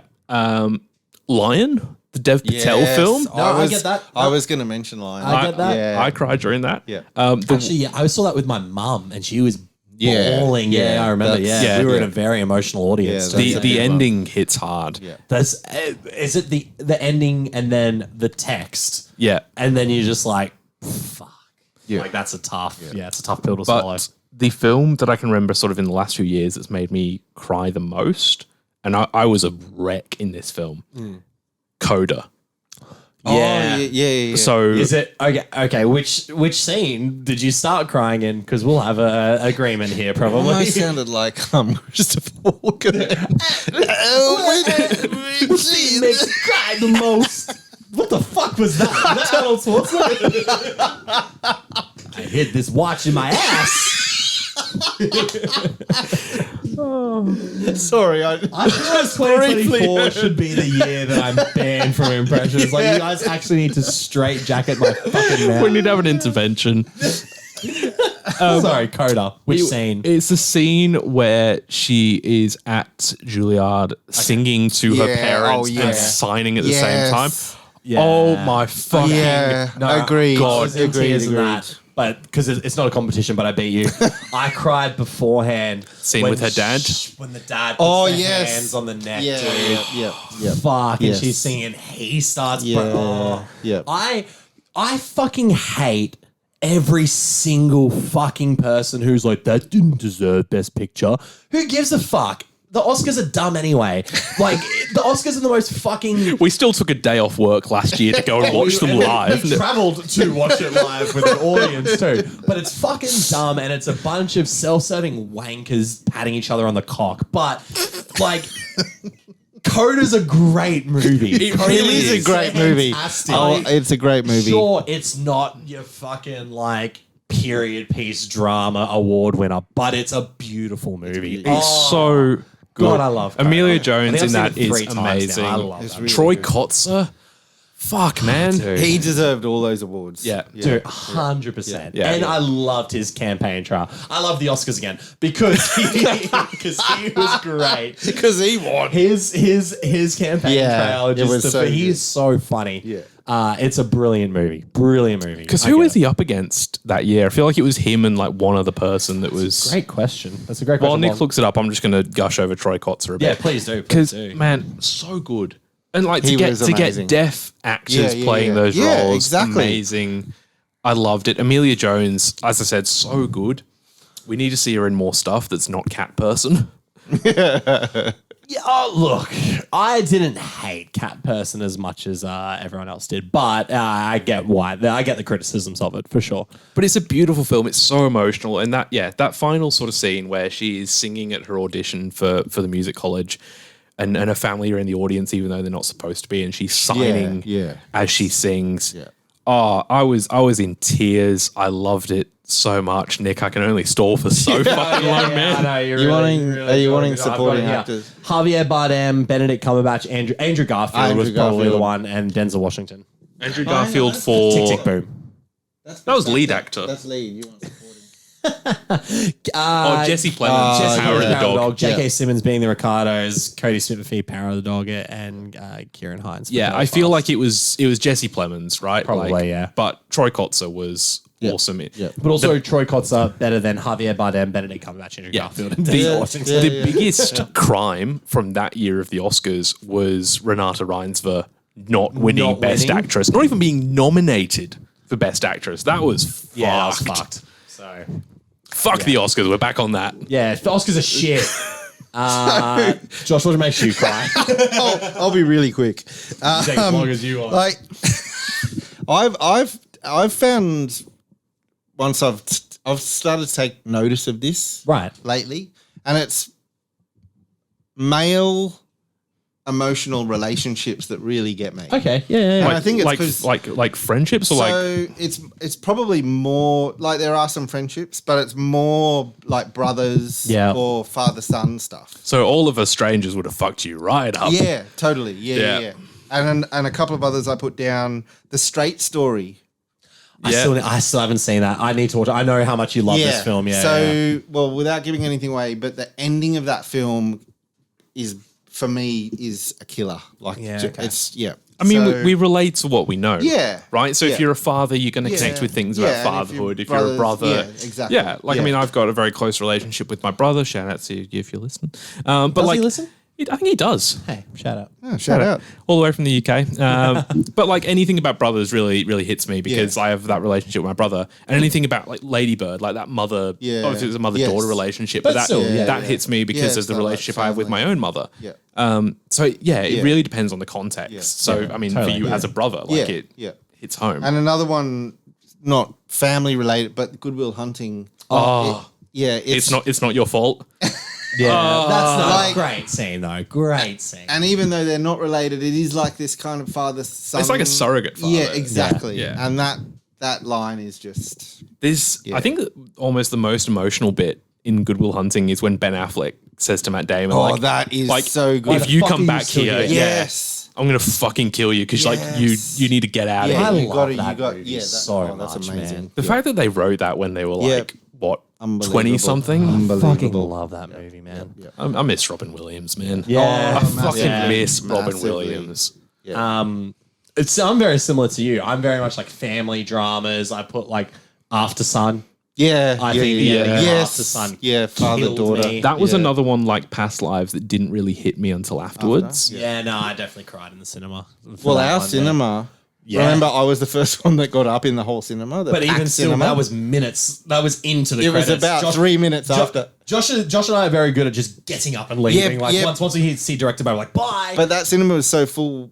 All You were 3 or stuck. 4 of us, we were all in different areas of the cinema. It was a Biff screening. It was sold out, and we all were like literally me, you, Susie, Pete separated. So as the credits are rolling and the cinema is silent, dead quiet. I'm Dead thinking Because it ends on such like a dead bombshell. Susie left. Do I need to get up? I'm like, I better go because. But I was then the I first saw one you, and I was like, moving. oh, okay, Josh is leaving. I'll go now. But no, I just fuck that. Because when it movie. hits you with like the Fuck with me, like eh? David Bowie's Yes. and Queen's Under Pressure. Yeah. and he's falling in the fucking And like all these And things from the film come back to you. the Yes. lights Yeah. when the lights are flashing and it changes from her as an adult to a child to her to a child. yeah. And then the rotating shot at the end that goes from the airport to from her watching it on the TV to the airport to him walking away into that room. Amazing. Oh my god. Amazing. My favorite most underrated film of the 2010s, Warrior. I don't think okay, so I'll set up the context for this. I was in grade 11 when that came out, so we were in exam block, me and my best mate at the time, and we were like, oh, we don't have any exams today, we'll go to Carindale. We were mall rats like you are at that age. And we went to the cinema and we were like, oh, well, that's Warrior. That's the MMA movie. Fuck yeah. We love UFC, still love UFC. Let's go fucking watch the MMA movie. We watched that and we both walked out in tears. We were both crying. We were both like bawling, crying because the Nick Nolte. So I remember I started crying in that movie during the casino scene when Nick Nolte comes up to Tom Hardy, who he hasn't seen for so long. And it's like in that classic Nick Nolte where he's like, hey, Tommy, how are you, boy? Which, hey, that's Nick Nolte. He's here in the room with us. And then, but Tom Hardy does this whole speech like, you're not my fucking dad. You were never fucking there. And throws like the coins at him and tells him to fuck off. And the look on Nick Nolte's face. And I was like, oh man. Cause you feel bad. Cause like, obviously he's a shit dad, but wants to redeem himself. And then the tears flowed in the Moby Dick scene where Tom Hardy then goes up to his hotel room. Nick Nolte's, who's been sober for years, the character is now drank a whole bottle of whiskey or something and is screaming out like what he's listening to on the Moby Dick the audiobook, and then he holds him in the bed. It's fucking tears. But then I bawled my eyes out because spoiler alert, the whole movie's climax is that the two brothers have to fight each other at this MMA tournament, which sounds dumb to say out loud. It's like, and the two brothers had to fight each other to the death. It's not that. It's like, it's such a beautiful thing for what they're fighting for. Yeah. And one brother, Joel Edgerton, gets Tom Hardy in the armbar and is like about to snap his arm, like break his shoulder. And he's like, you got to tap Tommy, you got to tap or I'm going to break your fucking shoulder. And then he goes, I love you, Tommy. I love you. And then breaks his arm. But it's so emotional. Oh, and then they walk out together in that song. Fuck. I love that fucking movie.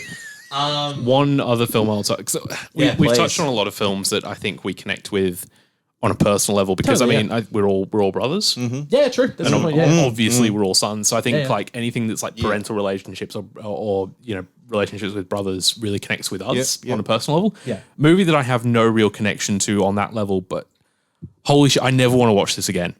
And I mean, I never want to watch this again. Grave of the Fireflies. Oh, I have not seen that since I was like 12. Yeah, I need to watch it I've again. heard it's one of the most. It's a hard watch. So it's a Studio Ghibli film, but it's not a Miyazaki film. Oh, okay. And it's about a brother and sister, and I mean, they're like kids surviving in Japan during World War II. Okay. After their parents die. Yeah, wow. Christ. Yeah. Fuck, 89 man. minutes long. Yep. 89 minutes long. Do it on the podcast. We fucking might actually now. Yeah. It is. I could not He never watch wants it. to watch this again, though. Fucking Nick makes me watch it. But I genuinely, I couldn't. I hate watching films in parts. Yeah. I hate it. But you had to. I couldn't do this in one go. Wow. It took me like 4 go. It's an 89-minute film. I reckon I did it in 20-minute bursts. Wow. It left me fucking miserable. Yeah.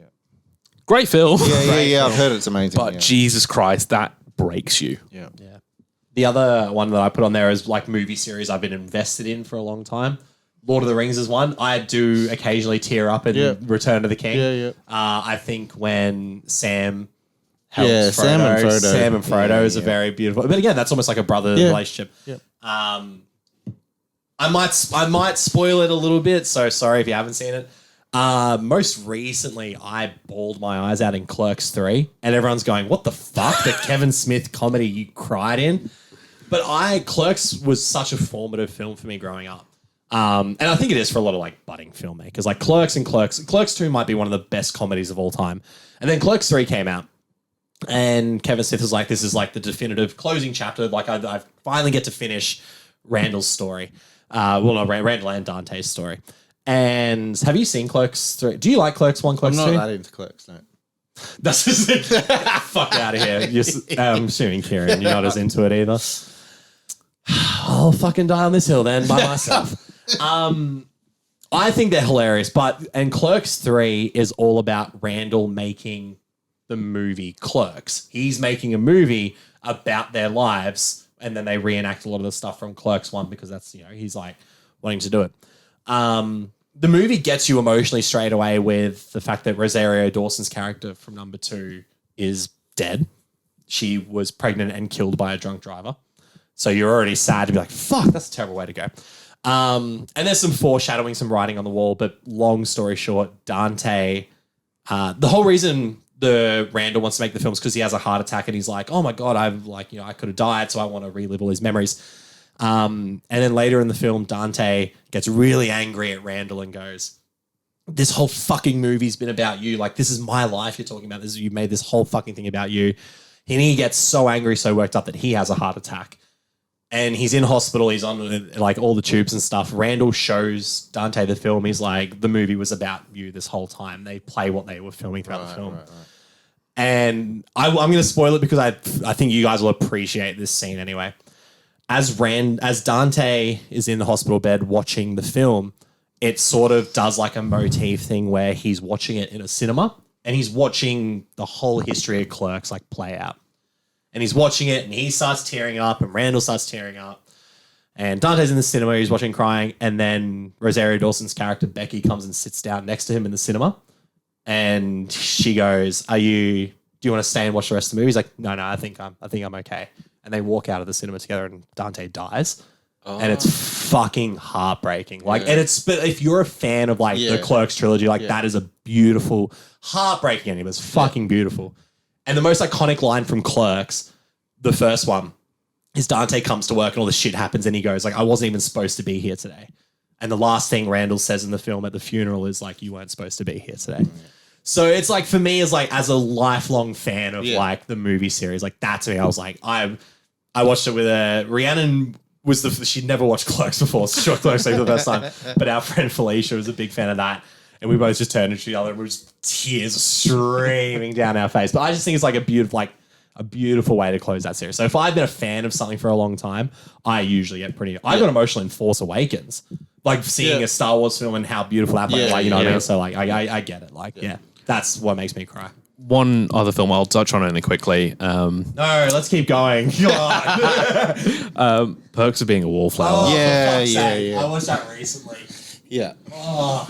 That hits me, and that I really connect with Logan Lerman's character in that.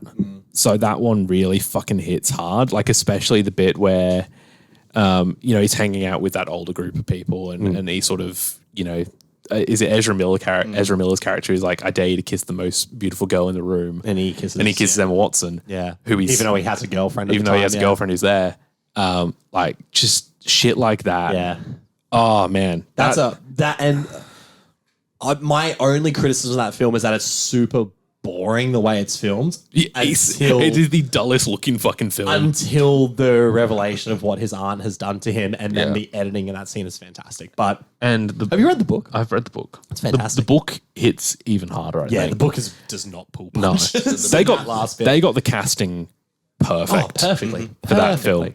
There are some books you read and it's like, oh, they've cast that person? Really? Yeah.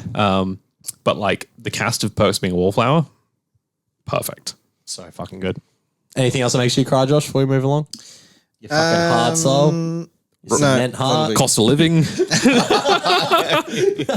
Makes me cry. Oh God! Every single day when I see my bank account, I'm like, ah. Two more questions to go, and these are to do more so with film in the last year or so, and looking forward. And I'm going to do this question first. What's a film that you saw in 2022 or 2023 and you didn't care much for compared to everyone else? So audiences loved this, and you kind of went, in the last 2 years. I've got a list. I've got a big fucking list here. Elvis. Yeah, well, I didn't like Elvis. People loved it though. Yeah, they made a shitload of money. People were like, this is a definitive Elvis picture. And I was Yeah. like, it was a 2.5 hour montage. It's Baz Luhrmann jerking himself off in front of the camera for 2.5 hours. And then he made Elvis.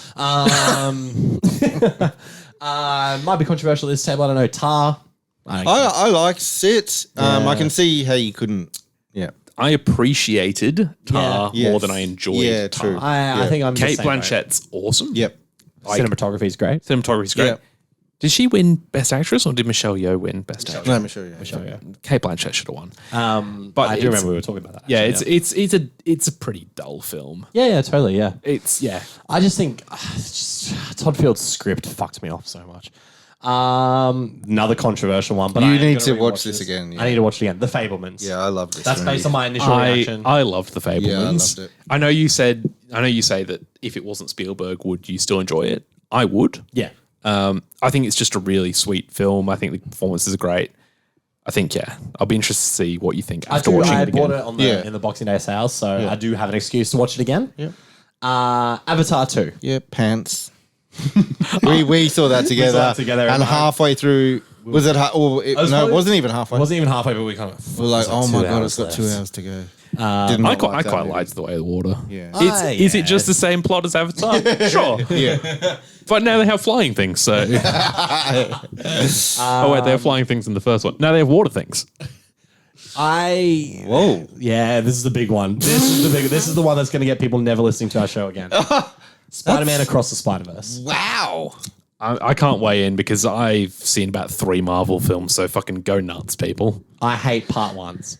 Oh, you do hate part hate one. part Oh, wait, Across the Spider-Verse, Into sorry. the Spider-Verse.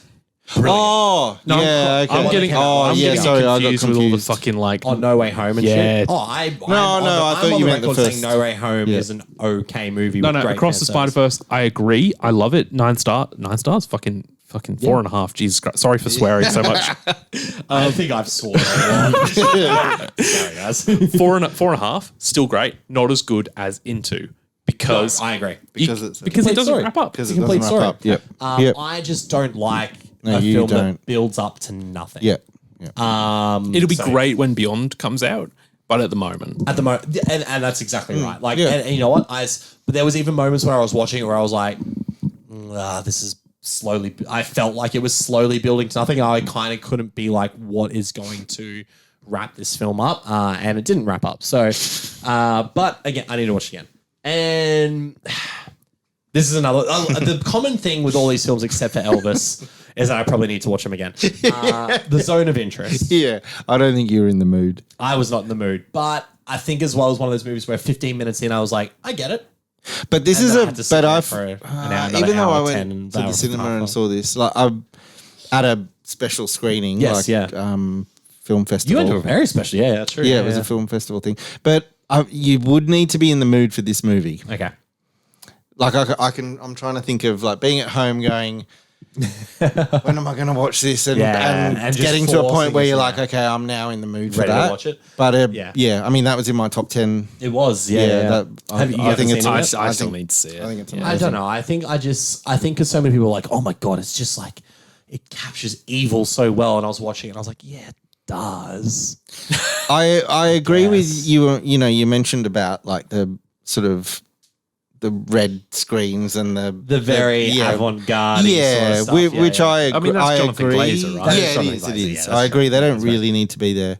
But But they for me, they didn't ruin it definitely for me. captured the evil. I will say it's probably without some of the best, like that flow of the editing Yeah. is probably some of the best I've ever seen. the sound design's amazing as And the well. sound design is great, yeah. So, but I know I need to watch them. But they're just movies that like have such critical acclaim in the last 2 years, where I've kind of just gone, yeah. Controversial. Come at me at Nick66. I don't give a fuck. I do. Please, love me. Much like Uwe Ball, find him IRL. Fuck you. Fuck yourself. Sounds like Tommy Wiseau. Yeah, Marvel. did. Was that not Tommy Wiseau?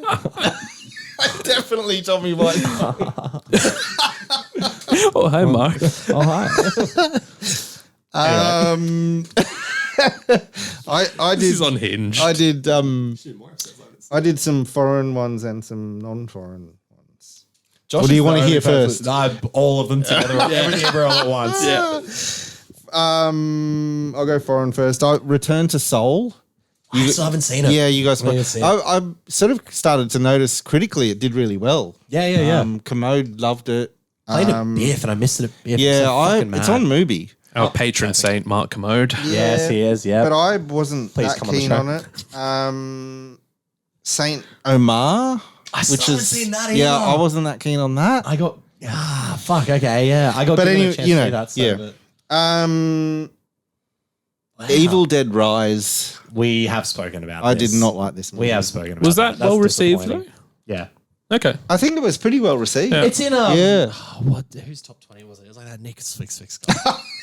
And that's like the fucking Fucking amateur. That's the Bible. That's the got Bible. It's the Bible of fucking top 10 lists. I couldn't get into it. But I wanted hyped to, up a but you lot did too hype as it up a well. lot. Yeah. And I So could- maybe on a So, rewatch. like everything, it's Nick's fault. it's. I mean, you sound like my family. Sound like my therapist. The other one I've put in there is The Killer. Interesting, because we really like. Yeah, this movie. I really like The Killer. Yeah. I feel like And we went and saw it You watched together. again. No. I did. Oh fuck! I did. When it came on Netflix, I watched it again with Susie. Okay. And I just felt exactly the same as the first time. Wow. Yeah. I mean, admittedly, David Fincher could do a 2-hour commercial for hemorrhoid Yeah, cream, you'd and be I'd right. still probably give it 5 stars. Yeah. I'm not saying I didn't like it. Just not as- I not did as good like as- it, but not as good as that's what what the other question is. So Yeah. you answered the question well. Pearl, I haven't seen it. Ty West film, I still the haven't follow up fucking watched to I love that movie. X. I liked X. I love thought X. We loved X. Yeah, did. I thought X was really good. Yeah. Pearl, I found really fucking boring. Okay. I don't think Mia Goth is actually as good as everyone thinks. You seen Infinity Pool? Not yet. But I didn't like because that's Brandon Alexander Cronenberg. scored. I mean, I'll watch that Well, then watch Infinity Pool. because that's Brandon Cronenberg, Yeah, right? Yes. yeah. I didn't. She's good at I that. didn't love Possessor, so I wasn't like dying to I see think it. Infinity Pool, as weird as it is more accessible. Yeah, than it Possessor. is. Okay. It is. Yeah. Yeah. I liked I'm not Possessor. saying that you didn't find Possessor. I mean, I liked Possessor because Christopher Abbott is So fucking good. awesome. I love that. That's part of Paul things. Not the best part, but he's great. He's great. No, Paul yeah, Things. he's good. But yeah, just didn't really vibe with Pearl, especially like Okay. as much as everyone was raving about it, Interesting. and didn't do well at the box office. But people raved about it. Didn't really like Dungeons and Dragons that much. No, I think that's completely fair. Yeah, I mean it's completely fair, but Like it was fine. Yeah, I think it it was a massive surprise. I think it was a surprise more than anything. I for a thought lot that of was people. going to be so bad. Like I find Chris Pine Chris Pine for me is like the definition of an okay actor. Interesting. I just find him so decent.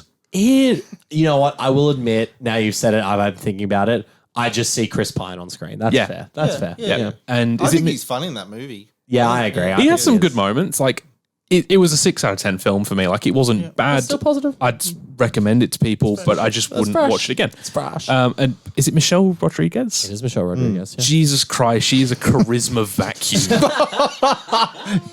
I'm sorry, Michelle, if you're listening. 10 Fast and Furious movies and you're still not sold? That woman can't act her way out of a fucking wet paper bag. She's atrocious.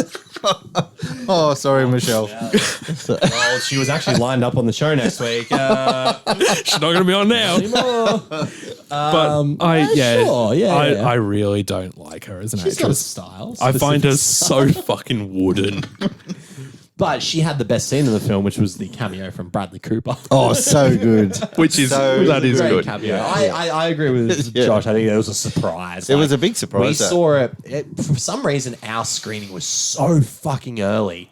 And it was the night after it debuted at South by Southwest. And then the first reviews came out and we were all like, oh, that did weirdly okay. Okay, what are we going to go into? And then we all kind of walked out going, oh, wow, that was not fun. bad. Yeah. So much so that I own the Steelbook Blu-ray of it over there. I mean, you do also own the Steelbook for Black Adams. Do you remember that one I said earlier? Elvis. That's over That there one is as somewhere. well, and it's a horrendous. Actually, steelbook. for our next question, It's just as for a bad question as the later on, movie. it's my favorite thing of the year. No, But probably the other one for me is Bodies, Bodies, Bodies.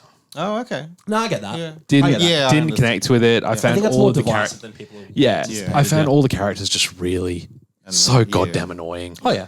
But Rachel Sennett's hot. Oh, that's okay. That's all right. What? What? You seen bottoms? Fuck me. I think that's the make or break in that. Yeah. I think I quickly realized That I'm gonna hate these people, and I'm kind of meant to. Yeah. That's how I took it, and I actually Yeah. really enjoyed it. I And still the end love that just ending. paid Speaking it. about Yeah. twist endings. True. Fuck Yeah, hell, true, that's true. a I great think ending. I think for me not to be that fucking person, but I saw the ending coming and that ruins it for me. Fuck, you're smarter than And I mean, because you did all that we- film school. yeah. film Yeah, school, you I did those we extra established that few early on, mate. But I think even if you're meant to hate the characters, if you hate them Yeah. and find them unwatchable, that doesn't make it No, any It doesn't make it any easier. better. Yeah, True, yeah, true. It's totally, like, cool, I get to hang out with these fuckwits for like an hour and a half. Like when Pete Davidson is the most likable person in the film, you're going wrong. You know you got some shit going wrong. So. Just kidding, I love Pete Davidson. King of Staten Island, fucking great movie. I love the King of Staten Island. Holy fuck. Last of the listener questions. What are the films we're excited to see this year? The year of our Lord, 2024. Year of our Lord. Yeah, don't they say that? Someone says I mean, that. you Someone went said it once. you went to the religious school, right? You tell me. I did, and you know what? It didn't turn out well for me. I mean, June Part 2. God hates Yeah. it. I kept that off my list because, sure, I'm keen for it. But Yeah. I'm actually. I probably liked June the least out of the three of us, I would guess. Yeah, I'm very keen to fucking go. loved June. Have you Because watched Nick it? said there's a re-release of the original, It's coming out in cinemas again before. which I'm very The original, keen for. as in the David know. Lynch. No. I don't know if The that's part been- one, Actually, part one, part one, part one. I don't know if that's been announced yet, but Actually, maybe they're doing trilogy. maybe I have privy information, perhaps. But June will be coming out in cinemas again. And if I'm embargoed on that, I will let you know, Kieran. If you're just hearing beeps for 2 minutes, you're like, oh, I wonder what they're talking about. It says, It'll be June, it's a probably. pee break, another pee break. Another big break. but June Part 2. But as we talked about earlier, the bike riders, Yeah, Bike for rides, sure. yeah. I mean, you know, Tom Hardy, Austin Butler, Jeff Nichols, Jeff Nichols. I'm kidding. like Jeff Nichols, man. I do like Jeff Nichols. I'm keen for Midnight that. Special. If you haven't seen Yes, Midnight Special, that's fucking underrated. watch it. Very That is underrated. Very underrated. Very Fuck, I underrated. love Midnight Special. And we talked about Mickey 17. If that Yeah, does yeah. come Yes, out, totally. Yep. that's going to be good. Yep. I have got Kingdom of the Planet of the Apes. Yeah, cool. I think that trilogy, that recent Planet of the Apes trilogy, Yeah. is again underrated. A But friend of mine's in that. Shout out to Travis. Travis, Yeah, he was in guy. Danger Close. Danger Close. Yeah, Met yeah. him at the red carpet. Yeah. Lovely guy. He's one of the main 6 People in it. apes. There we go. Oh, he's doing a bit of mocap work. Bit of Andy Get him on the Serkis. show. we could maybe. Furiosa. Yeah, I'm I keen. know the trailer I'm was keen. divisive, but I'm Yeah. still. Yeah, yeah. I'm excited I will for let it. George Miller do what George Miller does. Yeah. Yeah, I'm excited for it, but God, that trailer did. I not assume fill me they're with going to be much. changing some of that CGI. I would that hope would be so. I my would only. think so. It looked because that's the thing It that did, made it looked- Fury Road yeah. so good, right? Is Yeah. that it looked because it was a lot of practical effects, so it looked really real. Yeah. Whereas the trailer for Furiosa looked so Like a video. Yeah, game. it did. Looked like a video. yeah, yeah. which I'd be surprised. So I mean, it's a trailer. I will reserve judgment. I mean, Anya Taylor-Joy is great. Chris Hemsworth looks really good in that role. Yeah. and it's First time George. he's doing yeah. an Australian accent on Yeah. film for a long Is it? time. Yeah, Long time. Yeah. So Ghostbusters, I think, was the last time he did the Think about that. so trust in George Miller. Yep. I've put A Quiet Place day one for two reasons. I think the Quiet Place films are great. Yeah. Yeah. Yep. But Michael Sarnowski, who did Pig with Nicolas Cage, is the director. Pig was a good film. Pig was a good film. Lupita Nyong'o is starring in the film. Who else? There was someone else who I was really excited. I like the Quiet Place movies. I really like them as well. I think- know people meme up the first one a lot when they have that whiteboard there. They're like, how many monsters are there? 3. And it's like circled in like massive, like it's a stupid fucking whiteboard thing. But I think Pig's a fantastic film. That's nice. That is. Jaimin- For our listeners, Josh has just pulled out a Ooh. beautiful copy of Pig. Holy shit. Where is that from? Nova Media. That's beautiful. Yeah, it's really nice. Jaimin Honsu, Alex Wolff, Lupita Nyong'o, Joseph Quinn, just some of the cast. I'm assuming most of the cast are returning. No. It's going to be a completely different. It's set on obviously day one, which we got a glimpse of in Quiet Place Part 2. Yeah. Yes. But it's a more about. Oh, know when they go in Quiet Place Part 2 to Jaimin Honsu's area, they get to. It's going to be about how they. Yeah. So are we getting a Quiet Place Part 3? There then? will be a Quiet Place Part 3 as well. Yeah. This is just a spin-off film because obviously, as all successful franchises, that's Speaking of, I know we touched a bit on like really great young and up and coming actors and actresses. Millicent Simmons. She's phenomenal in those films. Fantastic, and especially number 2. That's her movie. Yeah. I would. Yes. Big, as we were talking about off air, big Last of Us vibes. Yes. In part 2 with Cillian Murphy and Millicent Simmons, very reminiscent of Joel and Ellie in The Last of Us, which was a great TV show from this year. Yes. Last year. And my last one on there is Luca Guadagnino's Challenges. Yeah, 100%. which was meant to come out last year. But has been pushed this year because of the actors' strike. There's a possibility fucking that we're actors getting striking. 2 of his films this year. Queer was the other one as well. Yeah. So Challenges is Zendaya. Yeah. Mike Faced and Josh O'Connor, Tennis Love Triangle. Mike Faced. Yeah. It did not get enough love for his performance in West Side Story because he was the best part of that film. yeah. He was. Yeah. He was phenomenal in Was West Side he Story. better than Spielberg's direction? Yes. Potentially.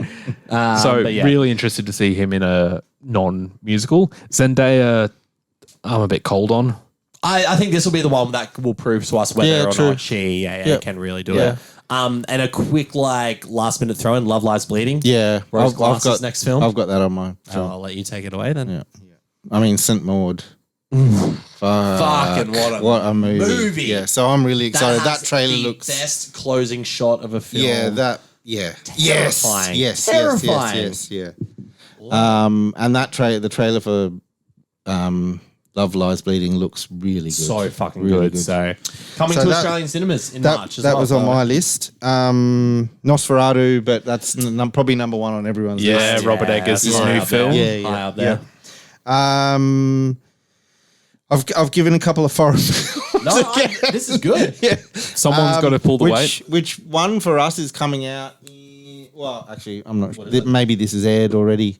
But Fallen Leaves, which comes out on movie January 19, I believe. So very shortly, which I'm really excited about. Yeah, I've been looking forward to that. Yeah. We've got a 14th of February release in Australia, so maybe we'll be getting a cinema release here. Okay, that would be Put good. that out there, but it might be on movie as well. 81 minutes long. Yeah, We love that. That's my favorite movie of the year so far. Doesn't matter if it's I even haven't good. seen it. it was on so many people's best list of last year. Yeah. Finnish movie. Shout out Roop. One Finnish guy. Yeah, the one. But I'm really excited for that. Okay. One. Yep. Handling the Undead. I've not heard of that one. It's the writer of Let the Right One In. Ooh. Okay. No, hang on. Yeah, the remake was Let Me In and Yeah. Let the Right One In. So is Let the Right original. One In. Yeah. That if you get a chance, Also, check Let out Me the In. trailer. Actually, a good American remake, by the way. Great It's just remake. randomly Great put that out there. The other one, the other one I wanted, Shelby Oaks. Shout out to our boy Chris Stuckman. Friend of the show. Never spoken to him, but friend of the show. I reckon he'd like it. I backed this on Kickstarter. You did, so you'll be the way I'm watching it, I'm guessing. Yeah, because when the Blu-ray I did comes. the Blu-ray, and I'm so excited to see what he's done. That is a dude who just fucking loves movies. Doesn't he? Like, people shit on him for being like, oh, you're too generic and your taste is too... he just he's a loves man it. who just fucking loves He loves movies. it. I love And he's a that. good dude. Yeah, He's a he good is. guy. Yeah. Shout out Chris Stuckman. He only reviews movies he really likes now. Now, yep, I like the it. last review he put up was for the Mean Girls remake. Oh, I And haven't I seen am that one one. of the only people in the world who likes that fucking movie. So I am pretty much Chris Stuckman. That's what I'm saying. But yeah, so I'm Shelby so Oaks. excited for Shelby Oaks. Horror. Great fucking pick, You yeah. get highest Kickstarter ever for a horror movie. So good. Or awesome. for a movie, maybe. How I'm not good sure. has horror been lately? Fuck, I love horror But movies. he was going We're living for, in the new I feel golden like he was age going for for horror. I think he was going for 250K at the start, and But he it ended got up over with $1 million, like didn't 1.3 million or something. Like it just flew.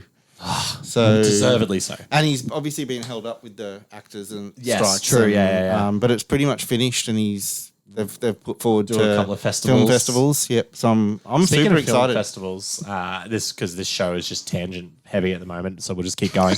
One of our collective favorite movies of the last last year at least was Bird Eater. Yep. Australian film just got selected for South by Southwest, Yes. so it's going to be How having its good. international premiere. The boys deserve it. So They'll be going over. I think they're going over. Awesome. Yeah, so Awesome film, awesome Aussie film. Yes.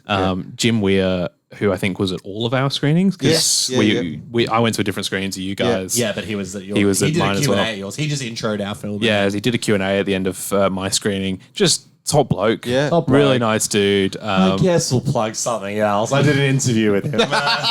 But it's, Go to NovaStream. it is a great Aussie film. Yeah, really good. So please Wake go in see it. Fright vibes. Very much which, so, which yeah. someone did talk about because there's a Wake in Fright poster Poster in at the the start. Film, So yeah, someone in my Q&A did ask him about that. So he definitely drew inspiration from totally that. is, yeah. One other film that I'm keen for please. next year that I want to shout out, probably not going to get a lot of attention outside of Australia, but the sequel to The Dry, Yes. starring Eric Banner, Yeah. Force of Nature, was meant to come out this last year, will come out this year. Actor strike, push that one back as well. Yeah, so, just good Aussie sort of crime thriller. Yeah, Nice. nice. Like The Drive. Yeah, it's great. That was a good movie. I just love Banner. I love, mate. It was a banner. It was a fucking Eric Banner. Another actor who probably could have been more of a leading man in a He different was life. definitely getting there, but I feel like he just wanted to come back home. Yeah. I mean, Munich. He was the Hulk for... He was the Hulk. Like he was Funny People. He's Oh, in Funny yeah, People. yeah. He's the husband in Yeah, Funny yeah, People. yeah. And he stands there explaining AFL to Paul Rudd. Yeah. And he goes, that fucker passes to this That's fucker, right. this fucker drops the ball there, That's he'll right. kick it up to this fucker, and that fucker will pass it over. It's great. It's I did the perfect explanation of Aussie rules. But yeah, I mean, The Dry is good. I think it's important for us because I know this is a foreign language film podcast, but I think as Australians, it is Yeah. important for us to promote the films from our country So because we're announcing our next podcast. as if Nick doesn't have enough on his plate. I can take another hour out of my sleep schedule. It's fine. Australian inch barrier. The barrier down under. Yeah. But The Dry is really good, and is. I'm excited That's a good for I'm excited for Force of Nature. Force of Nature. So am I. Well, that's the listener questions all done. Thank you so much you've given us 2 fucking hours of content. Yeah. Did so not thank expect you. it to take that long to Thank go through. you. But we have a question potentially for each other, but we also want to show. Well, we were talking about because we love physical media. We're big proponents of physical media here. I think between us and a couple of our friends, we are keeping physical media in Australia alive. Yes. Which For a hasn't little been bit announced longer. yet, but it's most likely happening. JB Hi-Fi not be selling physical media in a couple of months. So buy up now. The apocalypse is coming. But we love physical media. We do. We love this. Yeah, no, that's fuck. Yeah. Oh, it's so shit, man. It's so shit, man. It's so fucking shit. The amount of times that I've been onto a fucking streaming service to watch something, it's like, oh, cool, that was on there last week and now it's gone. Now it's gone. Yeah. Like, No wonder why piracy is rampant in Australia. all that and that you have to own about 8 different streaming services. And to watch, before Binge came along, to watch HBO content, you had to pay like an $80 a month Foxtel subscription. Yeah. So It's fucked. So I think it's awesome though that there are so many smaller boutique labels coming out now that are doing really nice releases of stuff. totally. Yeah. So shout out to Shout to them. those. We wanted to show off what our favorite physical media purchase of the year was. Who wants to kick things off? Who wants to show their goodies? Okay. Well, Josh Are we is doing one? I've only got one, so You do as many as you want, Josh. you can just whip it out as much as you like. fucking moneybags Barry over here. Well, I'll go. We've just had a good segue into it. That's true. Aussie Banner Chopper. What a fucking movie. Man, That's I've great. been waiting so long. I remember we were talking about this when the Blu-ray came out. Well, when the anniversary was, there was a cinema release. We went and saw it. And I bought the Blu-ray of Yeah. that cinema, of that re-release. Sorry. But it's fairly standard. It's very and I was annoyed. But Second Sight in the UK brought out this edition. Second Sight do some lovely So stuff. So am nice. I was going to bring it along and then I realized I bought it in 2022. But Second Sight did a 4K release of Nicholas Winding Refn's Drive. Oh. It's absolutely Okay. gorgeous. It They're has so beautiful. much They're bonus stuff. absolutely- So Second great. Sight do some Beautiful. lovely stuff. Yeah. Bojangles on the back. That's fantastic. so God, good. Chopper's a great movie. one we of my were really favorites. lucky when we saw it at the cinemas because it was the 20th anniversary. They showed like a 15-minute did. behind the scenes, and it yeah. was Eric Bana and director Andrew Dominic. Dominic talking to the real Chopper Reed, Yes. and it was unhinged. Yeah. It was a great way to segue that into the film, which was I love those like Chopper and Bronson. Yeah. Bronson, yeah. And they were feel like they were similar times. These films about these real life criminals who are still alive. Yeah. And Yeah. like, It was great. Yeah, and like Tom Hardy worked a lot with the real Charles Bronson, not the actor Charles Bronson, the killer Charles the Bronson. criminal Charles Bronson, to get ready for the role. So they're really interesting films in that Yeah. regard, and in the fact that the real Chopper Reed who is still around. So No, Chopper's He's dead. He's dead now? Chopper's he's- dead, yeah. But When did at he the die? time, he wasn't. Yeah. He was alive. there you go. He was But he alive is- when the film was made. yeah. Yeah, he died at probably Wolf Creek, Ivan Milat's gone now, killing off all of our good heroes. Yeah, all about the best of all the Feels cinema are the dead. What else you got in the bag, man? While we're here, What's Santa got in his sack? I Pig. showed Pig before. That is that's stunning. lovely. Yeah. Nova Where was that Media. Nova Media. Is that a US release? I think it's And like.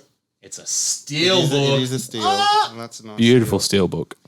The other ones that I did have another second sight. Oh my god! Oh, Dog Dog Soldiers. Soldiers second sight. Oh, dude. Second sight are Wait, probably also, my favorite. How fucking great is that movie? That movie's oh amazing. my god. Can we get a sponsor on the show, please? Yeah. Second Oh, sight. man. Shit. Because this year they're bringing out Dead Man's Shoes. Oh, so Okay. Oh, that's probably And I worth just it. saw they're doing Green Room. They've just and it looks I've got that on amazing. Blu-ray already as well. Is that the Patrick Stewart? Patrick Stewart, Anton Yelchin. Yeah. You'll I've know got that one as well, I yeah. managed to get that. UK have seen release that on our of episode, yeah. All Quiet on the Western Friday. Front. And Beautiful then- copy. Well, I did get the John Wick, the UK version of John Wick 4, Chapter 4. which does look way That's cooler than really the Aussie nice. release, I won't lie. Yeah. Yeah, I mean, I picked up all I've got 4 the Aussie films on release as 4K. well. That's all right. That's all right. But that's It'll nice. make a really great Christmas present. I mean, to be fair, I've got an entire box in my wardrobe at home of DVDs that I've upgraded to the Blu-rays on. yeah, true. Yeah, I'm starting to do that now. So, So- what have you got in your bag of got a goodies, Kieran? sneaky little one down here. Yeah, no. Sneaky little what? Sneaky little One. I don't have 5 movies. Sorry, I was you like, hear? I couldn't pick. So I've got this, The Pusher Oh, trilogy. yes. Yeah, which that's great. is from Still unopened. still unopened. I try and keep stuff in the shrink wrap until I Until you watch watch it. it. Yeah. So to try and yep. encourage me to Yep. watch it. Yep. That's fair. Doesn't really work. No, I mean, yeah. But from Umbrella Entertainment, who are a lovely Yeah, they're little doing well. boutique label here in Australia, distributor. Fantastic, yeah. I've never seen Pusher, but I fucking love Nicholas Winding Refn. Yep. And I was like, okay, they're releasing all 3 nice. films in a box set. That's very cool. I have to have it. And I mean, So- it's that's Mads cool cover art. Mikkelsen. It's cool cover art. And Yeah, it is. they're numbered as well. So they only made 750 of these. yeah. Wow, what have you So got? this is number 457. Ooh, almost smack bang in the middle. Very So it's Ooh, quite cool yeah. to own something that there are only yeah. 750 of in the I wonder if world. that's sold out. I won't look up now. That tangent too much. I'm tangent too much. So, but that'll definitely feature on the show oh, at Yeah. some point. Good. there we go. And we'll probably do all 3 because we're masochists. yeah, Yeah, you know, well, it good. is what it- yeah. We've got a month to watch them, surely. We don't Yes. leave it to the last minute. I don't watch any other movies throughout that time. It's just for this show. Well, mine is. I mean, it's been sneakily put in all of the episodes Yes. in the last few months, but I picked up the special edition of my favorite film of 2023, which is the Australian film from the Philippou brothers. Talk to me. Fuck. That I is love a how we've good- all got boxed editions. Yeah, oh, yeah, of special course, editions of of that. course. But Talk to Me was my favorite movie of the year, and this special edition also came with the hand from the film, which I've had a lot of people sign. You both have signed this. Jim Weir, who we spoke about earlier. Yes. Jim Weir from Bird Eater signed it, and he wrote Bird Eater is better on there. Chris Alosio, who plays Joss in the film, Yep. he signed it. And I got another signature recently from Daley Pearson. Daley Pearson is not only someone who is a producer and works on Bluey, one of the greatest Australian shows ever made. He came up with the concept of the film and worked with the Philippou brothers to develop it. Oh, So he wrote on the hand as well. He wrote, light the candle, grab the hand, say the words, and be cool. Love Daily for Nick. nice. So I actually am. I have a chance to see the Philippou brothers again. I got to interview them this year for the film. I'll be seeing them again in February, and I'm going to get them to sign the hand. Oh, wicked! That'll be fucking cool. Yeah. I think Another Umbrella release as well. Same as mine. Yeah, nice. This one is not as cool as yours. 2,297 of 2,600. So I just got in there. Oh, I'll have to have a look at mine. Comes with the steelbook. Yeah, because you're the same Oh, one. yeah. Someone else has the steelbook.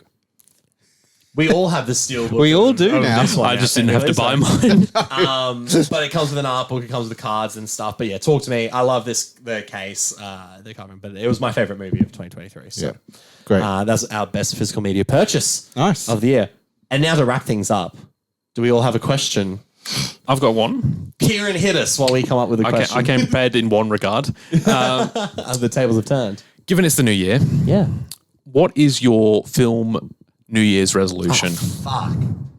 I'll go first, give you time to think about it. Yeah. For me, it is not being scared to watch important films. Ooh. So to elaborate on that, I have this real, I have fucking anxiety, so I get anxious about everything.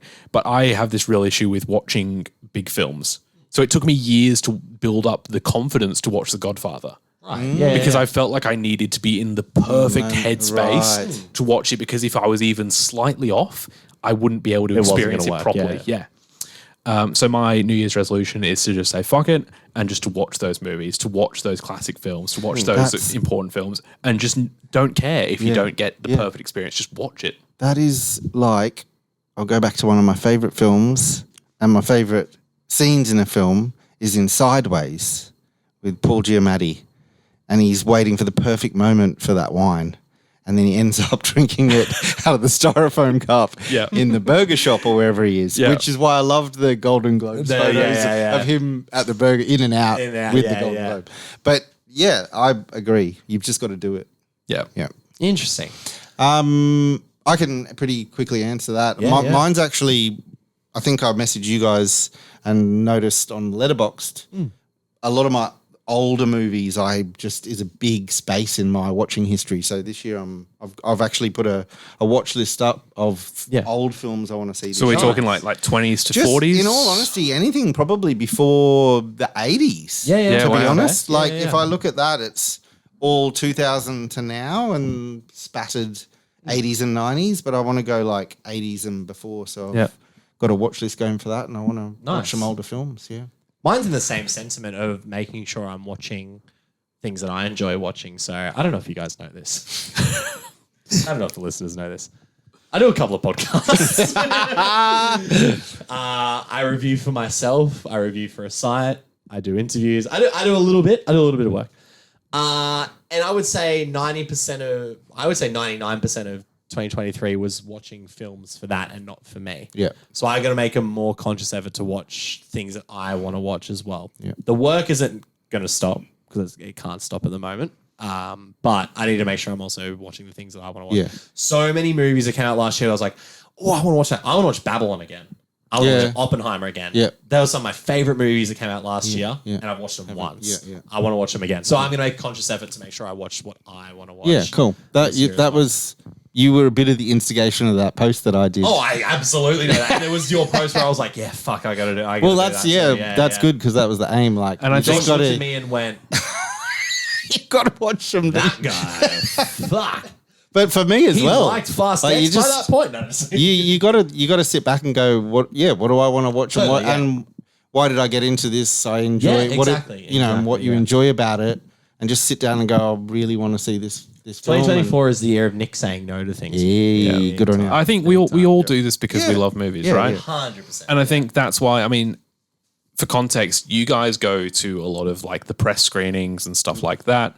But there's obviously this expectation that you have to go to everything, even the shitty movies that you don't want to see. Yeah. And you've got to review them, and you've got to review them quickly. Yeah. I've been approached to go to those screenings, and I've said no because I know it will kill the love that I have. Totally. Yeah. Because I don't want to go and watch Fast X. Yeah. I don't want to go and watch... Hey, what the fuck? No.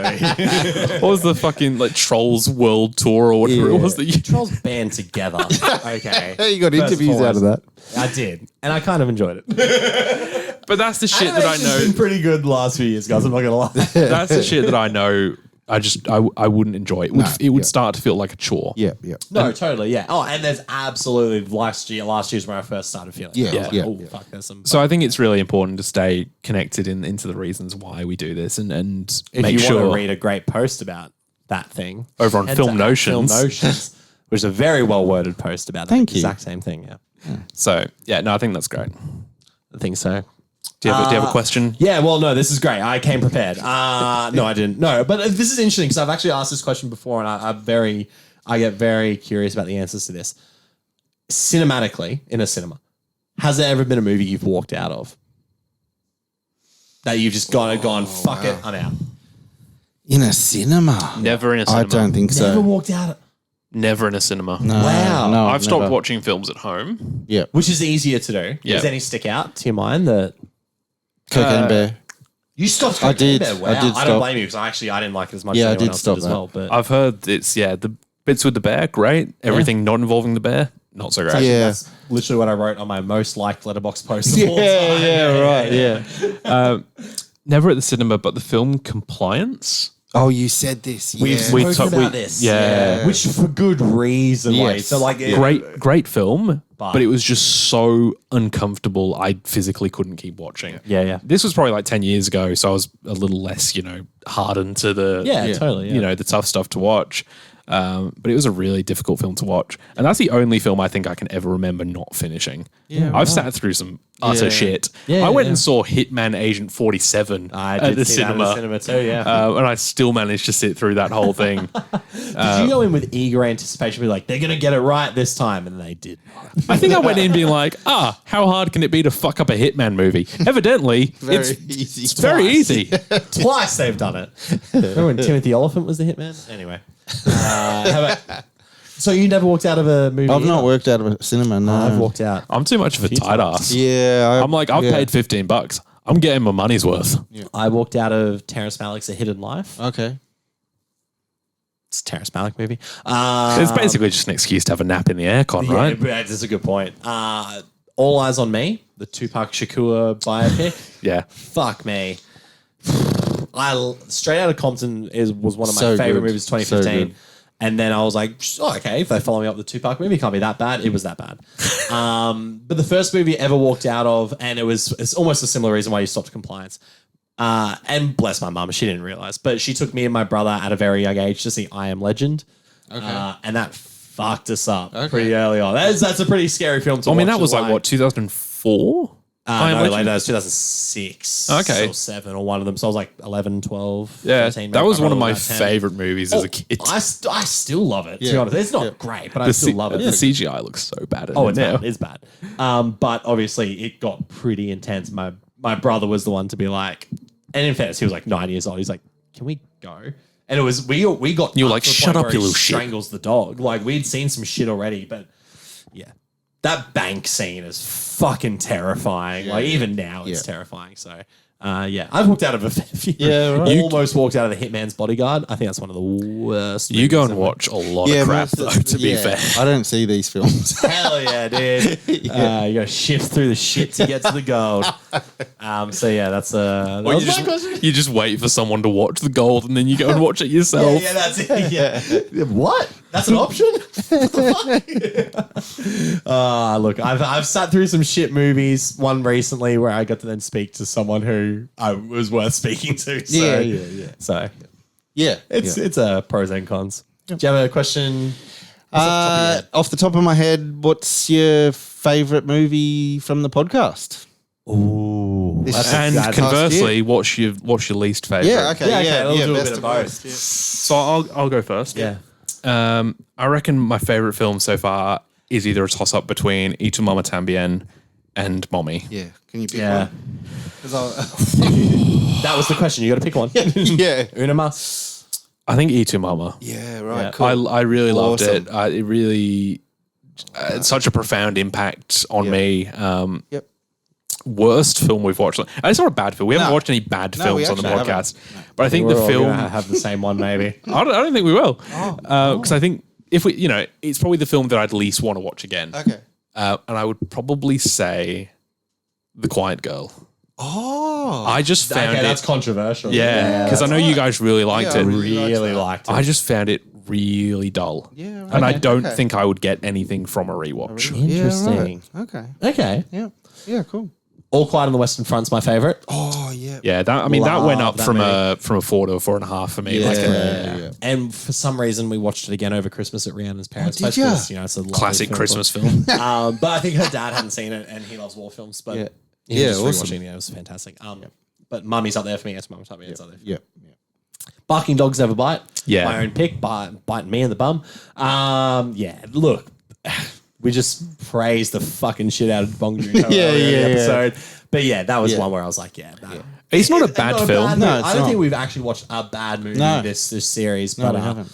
that would be up down there. It's just I mean, it's a debut feature, right? It's very rough totally. around the edges. Interesting concepts and ideas, but rough around the edges, not executed well. Yep. Answer your own question. Delicatessen.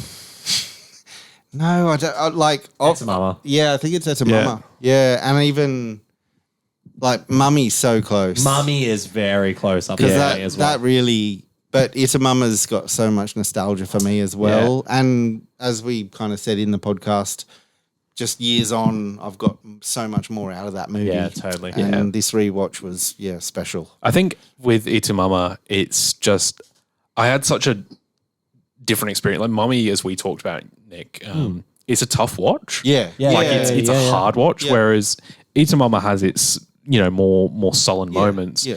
But I think it's an ultimately very uplifting film. Yeah. So I really connected with it in that regard. I mean, boobs. Yeah, horny. It's a horny movie. As Gail Garcia Bernal Yes. himself said, Yeah. it is a horny movie and we don't make enough horny movies anymore. One of the cinema Twitter accounts or X, whatever the fuck it's called now, did like what's the sexiest scene in a film, and someone retweeted with just a shot of her walking towards the camera, and you yes. kind of go, it is. Yeah. It's sexy. Yeah. But I think we're all kind of in agreement. Like All Quiet is up there for me. Like that Yeah, trio for sure. of like Me too. Itumama, Yep. All Quiet, and Mommy. It's like the holy trinity of films We've on this show. done Yeah, we've done really well. And I think other than The Quiet Girl, Barking Dogs for me is Barking Dogs. Barking yours? Dogs. Yeah, and like we've said, it's not a bad film, but it's it's the least favorite out of what we've watched. And then Close Up would be a second. Oh, true. Yeah, Because yeah. again, it's interesting because I spoke to the guy who suggested we watch it. I spoke to him about it as well, and I was kind of like, and he was like, "Oh no, I get that. Like, I totally get why you guys didn't resonate with it as well. And, like, he likes that sort of film." But I was like, it's not that it was a bad movie. It was actually incredibly interesting. Oh, yeah. But fuck, I'd never want to watch that again. Yeah. I was just waiting for someone to be like, my favorite film was Wreck 2. I mean, it goes all quiet, Wreck 2. So I think Been a good year. we've had some really good picks. we've got some great picks coming up. There are some countries we haven't been to yet, which is really exciting. Yes. Like some of the big countries as well. We haven't been to Italy. Yeah, We haven't been to. Have we been to Japan? we have Tokyo Godfathers. Tokyo Godfathers, and we're going there again for Drive My Car, which is our next episode. Our Oscar episode. So the Oscar series continues with Drive My Car for the February episode of the show. And then around late Feb, March, we'll be kicking back off with Josh's pick, which is... You'll find out at Drive My Car. Ooh, okay. couldn't remember if we'd picked it or not. I was just testing the waters. But it's been a really good year. It's an awesome year. And I hope people have enjoyed listening to other people have discovered some new films. We definitely have. Yeah, absolutely. I think Yeah. it's beneficial for us as it has been For sure. for those who listen to the show. Who Why want to find why we did it. Yeah, Absolutely. And I think it's only going to get more adventurous now because we've ticked off all of Josh's favorite films. So he's going to have to start picking some new stuff. I reckon he's got a couple of dead ringers in there. City of Gods coming up. That's it. I can't wait to pick Grave of the Fireflies. I can't wait. Make us all watch The Hunt again. I mean, that's not a bad thing to do. But there's going to be so many. And look, and if there's ever show or movies you would like us to check out, feel free to send to us, comment them for below. sure. We can always add them in. We can do listener episodes and things like that for sure. And I think that's the great thing about Instagram, right? Because I know so much of my audience, my followers on Instagram come from places outside of English-speaking countries. Totally. Yeah. So it's really nice to have people reach out to us and say, hey, I'm from this place. here's a great film that you should watch. Absolutely, yeah. Because at the end of the day, as we said before, we are doing this because we want to expand our own horizons. Yeah. And we're just kind of, hopefully taking some people along for that journey. So, For sure. yeah. For sure. What a lovely way to wrap it up. Well, if you've enjoyed this episode, this is an unhinged fucking episode, but That wasn't meant to go for 2 hours. Whoops. We haven't had an episode. Rarely they go for an hour. Mummy went for over. This is why we could be don't a two-parter. drink. This is why we during- don't drink. Yeah, and we won't be doing this till next year. What movie makes you cry the most? What movie made you Let think me about tell you your about relationship with your Clerks dad? 3. Now, Clerks 3. We can't promise the shenanigans will be this high, but they'll be pretty close. There's a whole back catalogue. Check out YouTube, Spotify, Apple Podcasts, Google Podcasts, Amazon Podcasts, everywhere. We're everywhere. Subscribe. It helps the show. Thank you all for a fantastic year of your support. Thank you. We're Thank excited to bring more to you in 2024. Next episode, Drive My Car. Feel free to watch it and let us know your thoughts on the show in the comments and on the polls on Spotify and whatnot. But until the next time, that was That 1 Inch Barrier. We'll see you on the next episode. Bye, guys. Bye.